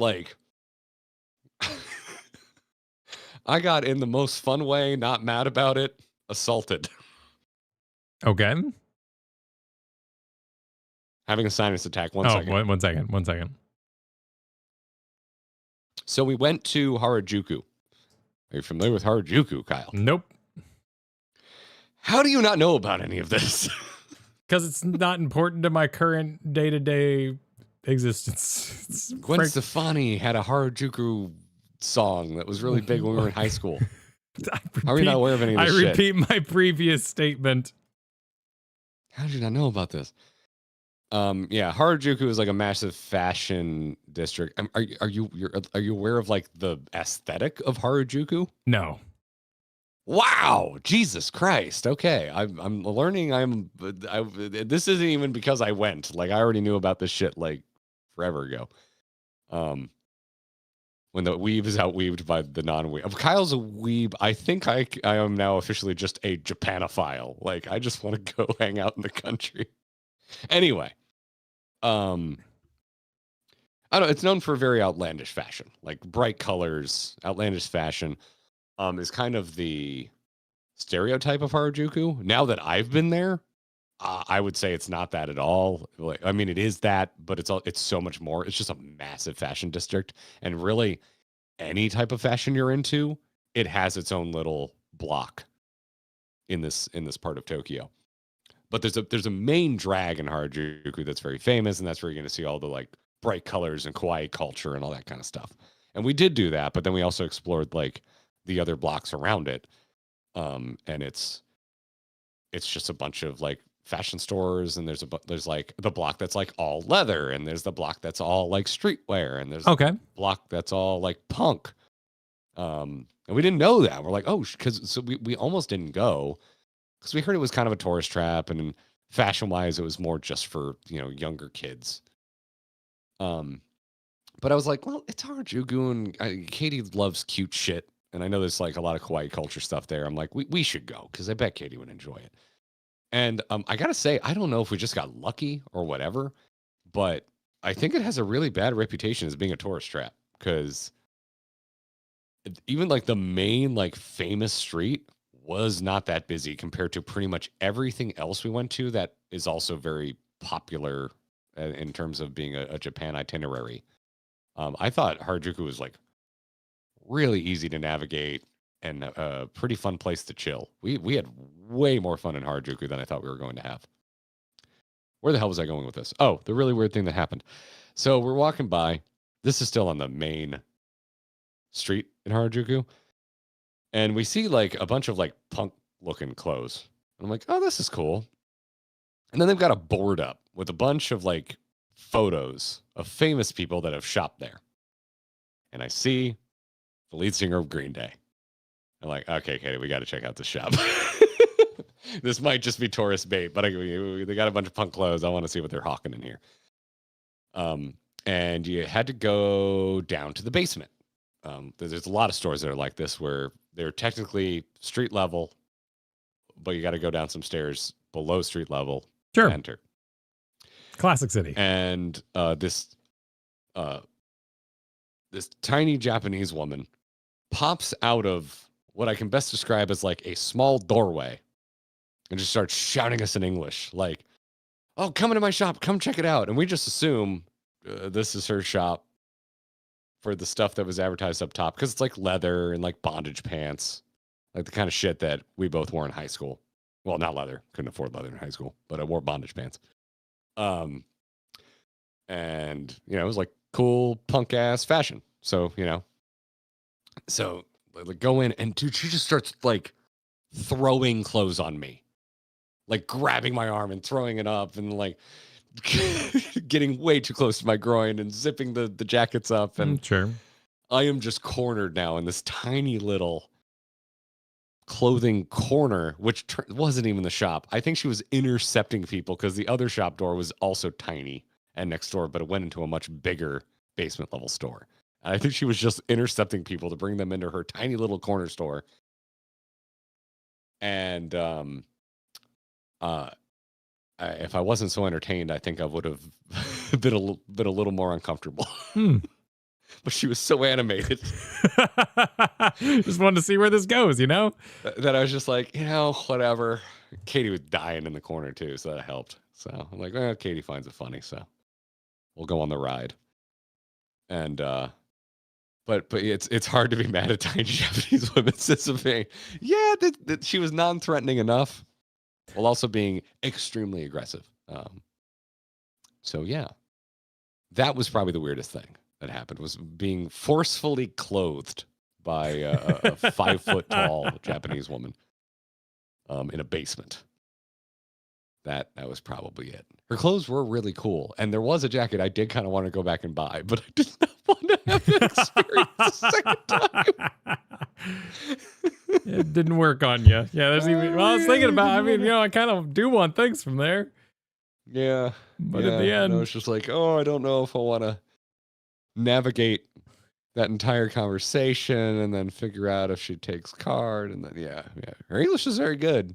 We didn't really have any sort of language barrier, but we definitely had a disconnection on our energy. So that was definitely happening. So, yeah. Thanks for welcoming me back there, Alicia Register. It was a good trip, and we did make it home safe, despite our government's best efforts. Worst efforts? Best effort? I guess worst efforts, because they're shut down right now. It's complicated. It is very complicated. And like, I don't want to talk too much shit, because like, if you're a government worker and you're still doing your job, like if I had a bad time, like you're having a worse time because you're working for no pay. So I'm trying not to. It's complicated. I'm trying not to talk too much smack. Yeah. And the fact that I had a better experience with customs on this trip, where none of those guys are getting paid, than the time I came back from Canada. It really just goes to show like how important it is, like the person you end up getting, because like it's just like the mood they're in that day.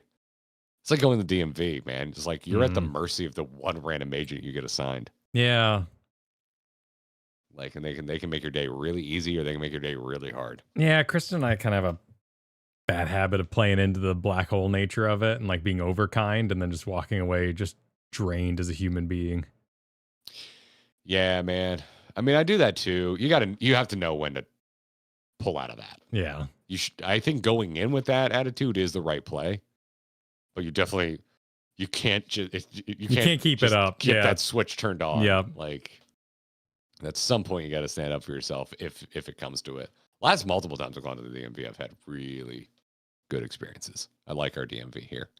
I'm starting to think it just might be a good. You DMV. Do have a good DMV here. Yeah, I've lived enough places to tell you that this is a good DMV. Good to know. Good to know. The fact that your government can just shut down still bewilders me. Listen, a lot about the American government bewilders a lot of people from other countries, and I've lived in this country long enough now to not blame anyone for being bewildered. Imarashi Super, welcome back, Garrett, and welcome back to Garrett, the fleshy Mr. Bones. Dude, Mr. Backseat Bones is the greatest thing you have ever come up with. Mr. Backseat Bones is pretty cool. That was Kristen's idea, and he worked very, very well.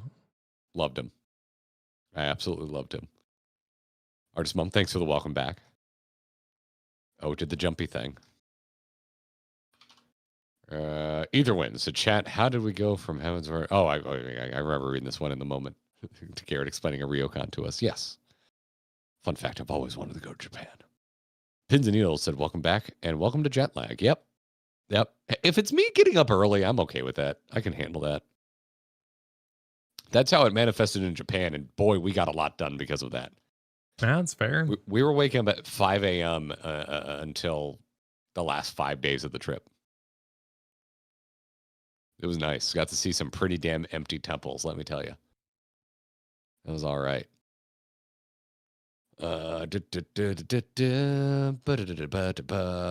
Das said, welcome back, Garrett. What you get me? I got some stuff to send you. Das. Don't worry. Don't you worry. Rogue Mage Super, I get my takoyaki from a local bubble tea shop. Yeah, that also probably would have made our bartender laugh. Probably would have been like, bubble tea and takoyaki? What are you talking about? Everything is so highly specialized, food-wise, in Japan. That's city, yeah. Yeah. I don't know. I've still been to like ramen places in New York where you can get like, takoyaki or gyoza. That's true. All I can speak to of is living 5 years in Chicago, and it was very much that vibe. Yeah.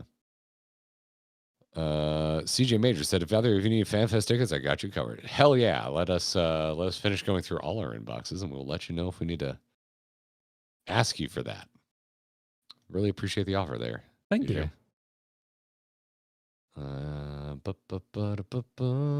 Snowbites, thanks for the super. Welcome back, Garrett and Katie. Also, hello to Kyle in chat. Hi. Zelda emoji. Hello.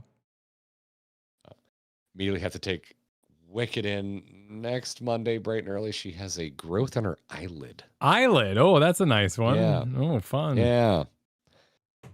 Found it right before we went. And the vet said it wasn't a big worry, but it's the kind of thing you shouldn't let go for like a year because it could get bigger. It's non-cancerous, but whatever the growth is, he said eventually it could get so big it could impair her vision. So he recommends surgery to get rid of it. So we got to take poor Wicked in for a surgery that will end with her wearing a cone, and she has never worn a cone before, and she's very sensitive. So we're kind of dreading it. So she's not handled this kind of thing as well. Yeah. She's our sensitive little snowflake. By the way, Katie wants to know if I can just bring Wicket over when I come over on Thursday because she misses you. Yeah, be welcome, man. Yeah, absolutely. Just bring Wicket with me. Come on over. Her and Karth can hang out. Danners said, just woke up. Glad you made home safe. Thanks, Danners. Hell yeah. Thanks for hanging out, and thanks for the I have it right here. The giant stack of Eorzea Cafe. The legend. Coasters. I appreciate it. Picked up a few myself, but I appreciate the collection. Let's see here. Did we watch the No Clip documentary? Oh, is there one for Warframe? Which one? Wait, what? What are we talking about? I'm just saying, did y'all watch the No Clip documentary? Is a question and ask the hosts right now.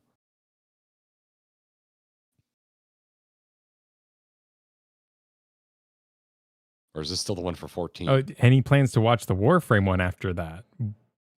That one quest. Oh, no. No, yeah, I don't know anything about that. I didn't know there was one. I did not know there was one. Huh. Interesting. It's from early in Warframe's history? Huh. So was the Final Fantasy one, to be fair. In the grand scheme of things, yeah, I guess you're right, because that would have been before Shadowbringers, right? Yeah, I forget the exact time period they were talking about, but it was so much Realm Reborn information too, and they were all talking like it was very fresh in their minds. Yeah. It was before Stormblood. Shit. Okay. Yeah. No, that was properly early.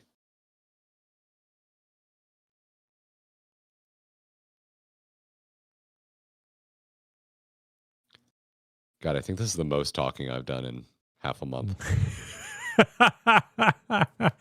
Well, you know, it's nice. This was my first 2-week endeavor covering the channel. I've subjected you to it 4 times now, I believe, with 2 holidays and 2 children.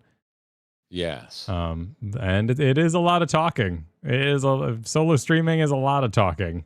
It is so much yapping, my dude. Yeah. I have so much respect for solo streamers. It's a whole different it's a whole different beast entirely, particularly when that's your main gig.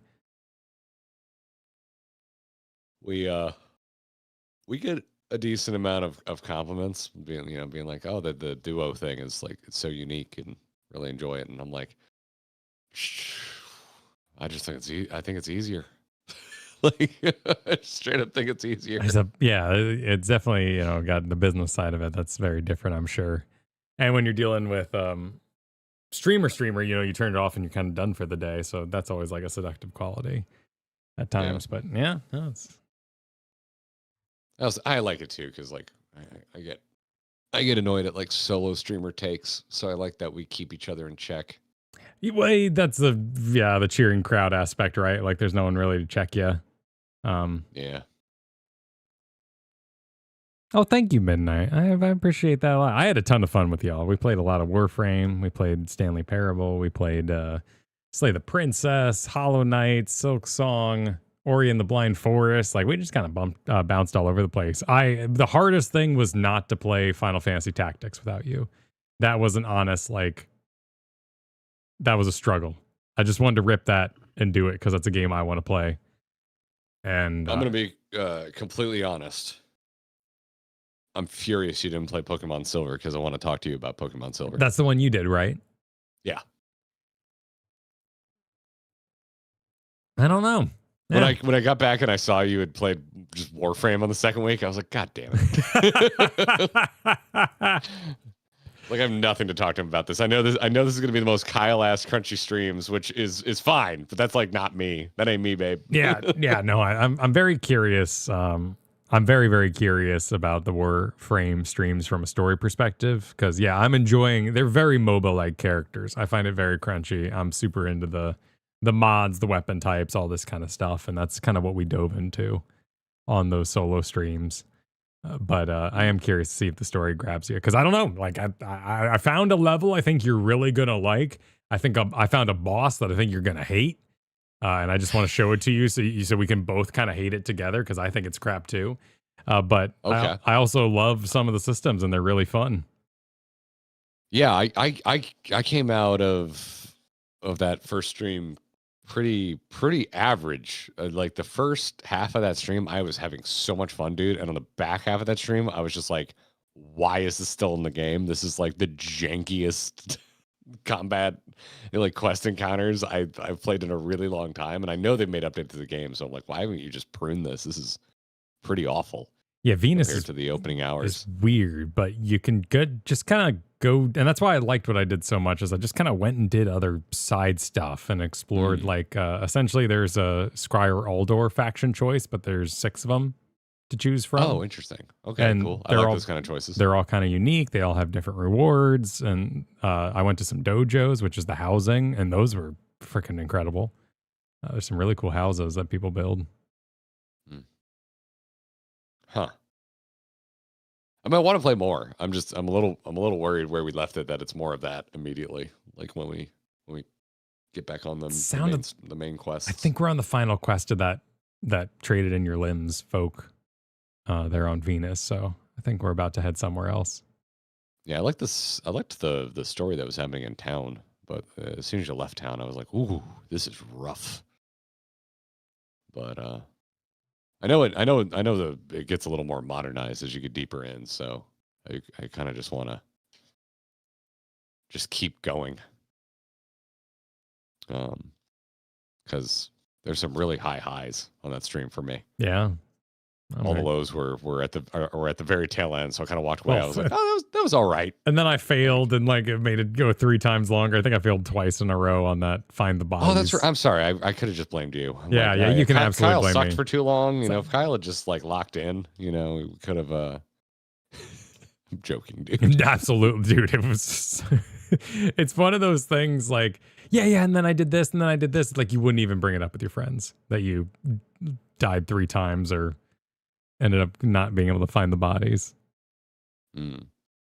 Story doesn't solidify until that one quest, in my opinion. I've heard that from a couple people. And like, just keep going and don't worry about it too much. I've heard from a couple folks, it's like, don't worry about like getting invested in the mechanics of it until you're invested in the game itself. And whenever that happens for you is when it happens for you. And so just kind of take it at your own speed, which I'm happy to hear. I'm definitely down to play more, by the way. Yeah, we're gonna do that tomorrow. I'm just kind of wrapping up my thoughts on that like that one outing we had. Well, you did that and then you left. Like that was the last day we were together. I think you left that evening or something. Did I? Was it the next morning? No, it was the next morning. Okay. We were first flight out. It was 7 a.m. flight to Atlanta. And then from there we went directly to Tokyo. Oh, it was so funny. These guys at the rideshare bench waiting for their ride last night definitely thought that they were going to win when they asked us the question. So how long you been flying today? Oh, because they were coming from Seattle. Oh, they were all prepared. We were like, we woke up in Tokyo, and they're like, holy shit. So yeah, we had them beat. Das, thanks for the super. 500 hours in Legend ZA. My God. Wow. That was the number 1 advertisement I saw in Tokyo. Every subway screen was advertising the new Pokemon game. And every time I went, go away. I don't know if I'm going to the right station or not. Go back to the helpful screen. Just kept squeezing it in. Yeah, we got on the wrong train a couple times. It was not great. Luckily, by the time we made it to Shinjuku Station, which is the big one, the busiest train station in the world, we were already 12 days deep. We had gotten pretty good at figuring out how to get to the right platform at that point. So We did not get lost in Shinjuku Station. The closest thing we got lost was like, it's pretty hard to find some of the exits in Shinjuku Station. And if you're using Google Maps, it recommends very specific exits to, make your walk a little shorter to where you're going. My tip would be don't sweat it too much. Just get the shit out of the station. The first exit you see, just take that exit. It's so much easier to just walk around Shinjuku Station than it is to walk through it. Oh, yeah. Towards the end, we were just like, if it was north or east, because there's like a north exit, there's a northeast exit, there's an east exit, there's a southeast exit. Because we were in a northeast direction on our hotel, if it was any of those exits, it was fine. It more or less got us where we needed to go. So it was just like, just get out of Shinjuku Station. Just leave. Is there any pretty easy to find your platform though? Is there anything you're like excited to watch or play now that you kind of have that experience?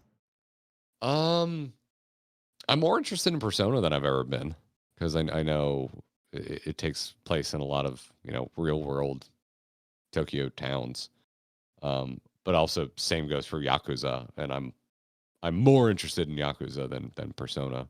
There's a turn-based one, right? Like that we could co-op that, right? Multiple characters probably to play as. It depends on the Yakuza, but yeah, some are turn-based, some are real-time. I mean, I'm sure we can find a way to split a real-time one as well. We could go back to play until you die rules and then hand it off. We just do, big brother, little brother rules. Play until you suck, and then it's my turn. Yeah, the problem is, of course, you suck a little bit because you're the little brother who hasn't been playing for the start of the day, so you end up losing your turn pretty quickly. Kind of like what was happening to us in Next Mission 33. Yeah, when we were trying to just, when we had one party member, as it were, fighting the mime. Please, for the love of God, play Persona, says Das. I know, it's so many hours. The other problem is that, I mean, I guess we would just, because I've played it before, not to completion, we would hand you the main character, Joker, but a lot of the other ones have a lot less options. So you got your main character who gets a lot of specking, a lot of cool options, and then the others are all kind of set in their ways when you get them.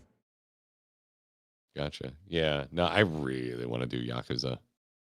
Like, really bad.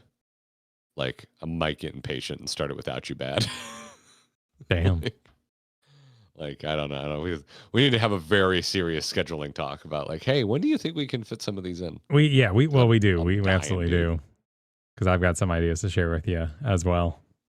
Also, honestly, if we're gonna do an Atlas game, we need to do Metaphor because I'm dying to play it, and I think you would really like it. I'm dying to finish it because I got pretty deep into it, and I really think you would like it. So at this point, I'm just like, I kind of just want to start over with you. And vamp until we meet the best character in the game, which is where I left off. And then we can just take it through to completion. Right there.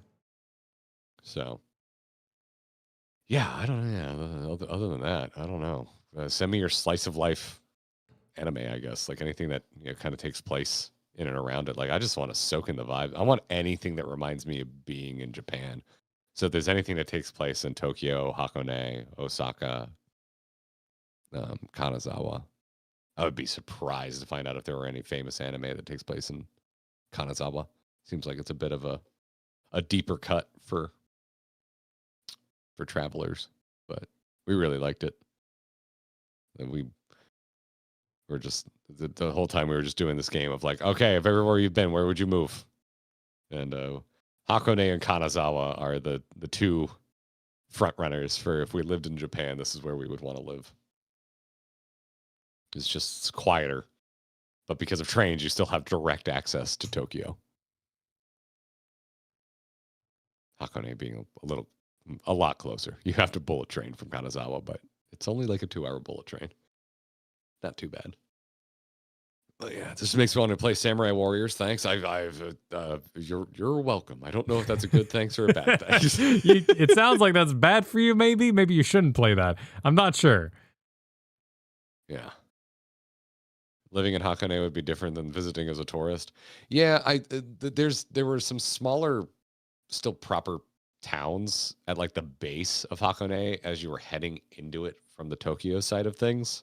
I'm like, man, living here would be perfect because you're on a direct line to Tokyo. But then if I lived here on the weekends, I can just drive up into the mountains and have a good time. I can go for a cruise. We can go to some scenic overlooks with a picnic. Like, I long to live near fun driving roads. I love Florida. That's why I'm here. But the worst thing about here is the roads are the most boring roads on God's green earth. They're just long and straight with no elevation changes. And as a car enthusiast, that does get a bit old. Whereas if you're anywhere near a mountain, you want to have fun as a car enthusiast, you can just go for a drive. And to me, I don't think I romanticize anything more right now than living within driving distance of a mountain road. I don't necessarily want to live on the mountain, but just at the foot of a mountain would be beautiful. I would love that. And then you remember that Hakone is technically still, there's still active volcanoes up in there, but it's fine. It's fine. Why are we talking about gay roads? Because you said long, straight roads. Long, straight. Oh. Yeah. Oh, that makes sense. Yeah, you set yourself up for that one. I did set myself up for that. Yeah. Very, like a lot of things, I'm pro gay roads. Yeah. Come to Australia and drive up the Blue Mountains. I don't know about that. I'll have to check that out. I do want to go to Australia. I want to do a great white shark cage in Australia. Oh. That's what I want to do. Nice. That's very high on my bucket list. Very, very high on my bucket list. You know what else is high on my bucket list? Posting this podcast before I fall asleep. And I'm going to go make a thumbnail for tomorrow's Warframe adventure. So thank you all for watching. Welcome back again, Garrett. Do it. Oh, thank you. Thank you. Let's go ahead and we'll redirect as we hang up here. Y'all over to the Final Fantasy IV that starts Thursday. Hope to see you there. If not, we'll see you sooner for some Warframe and other activities. We need to finish. I need to finish End of Evangelion because I need to find out why there's just so many Asuka statues with an eye patch. Oh, yeah. That's true. But that's true. Bye, everybody. Bye now, everyone.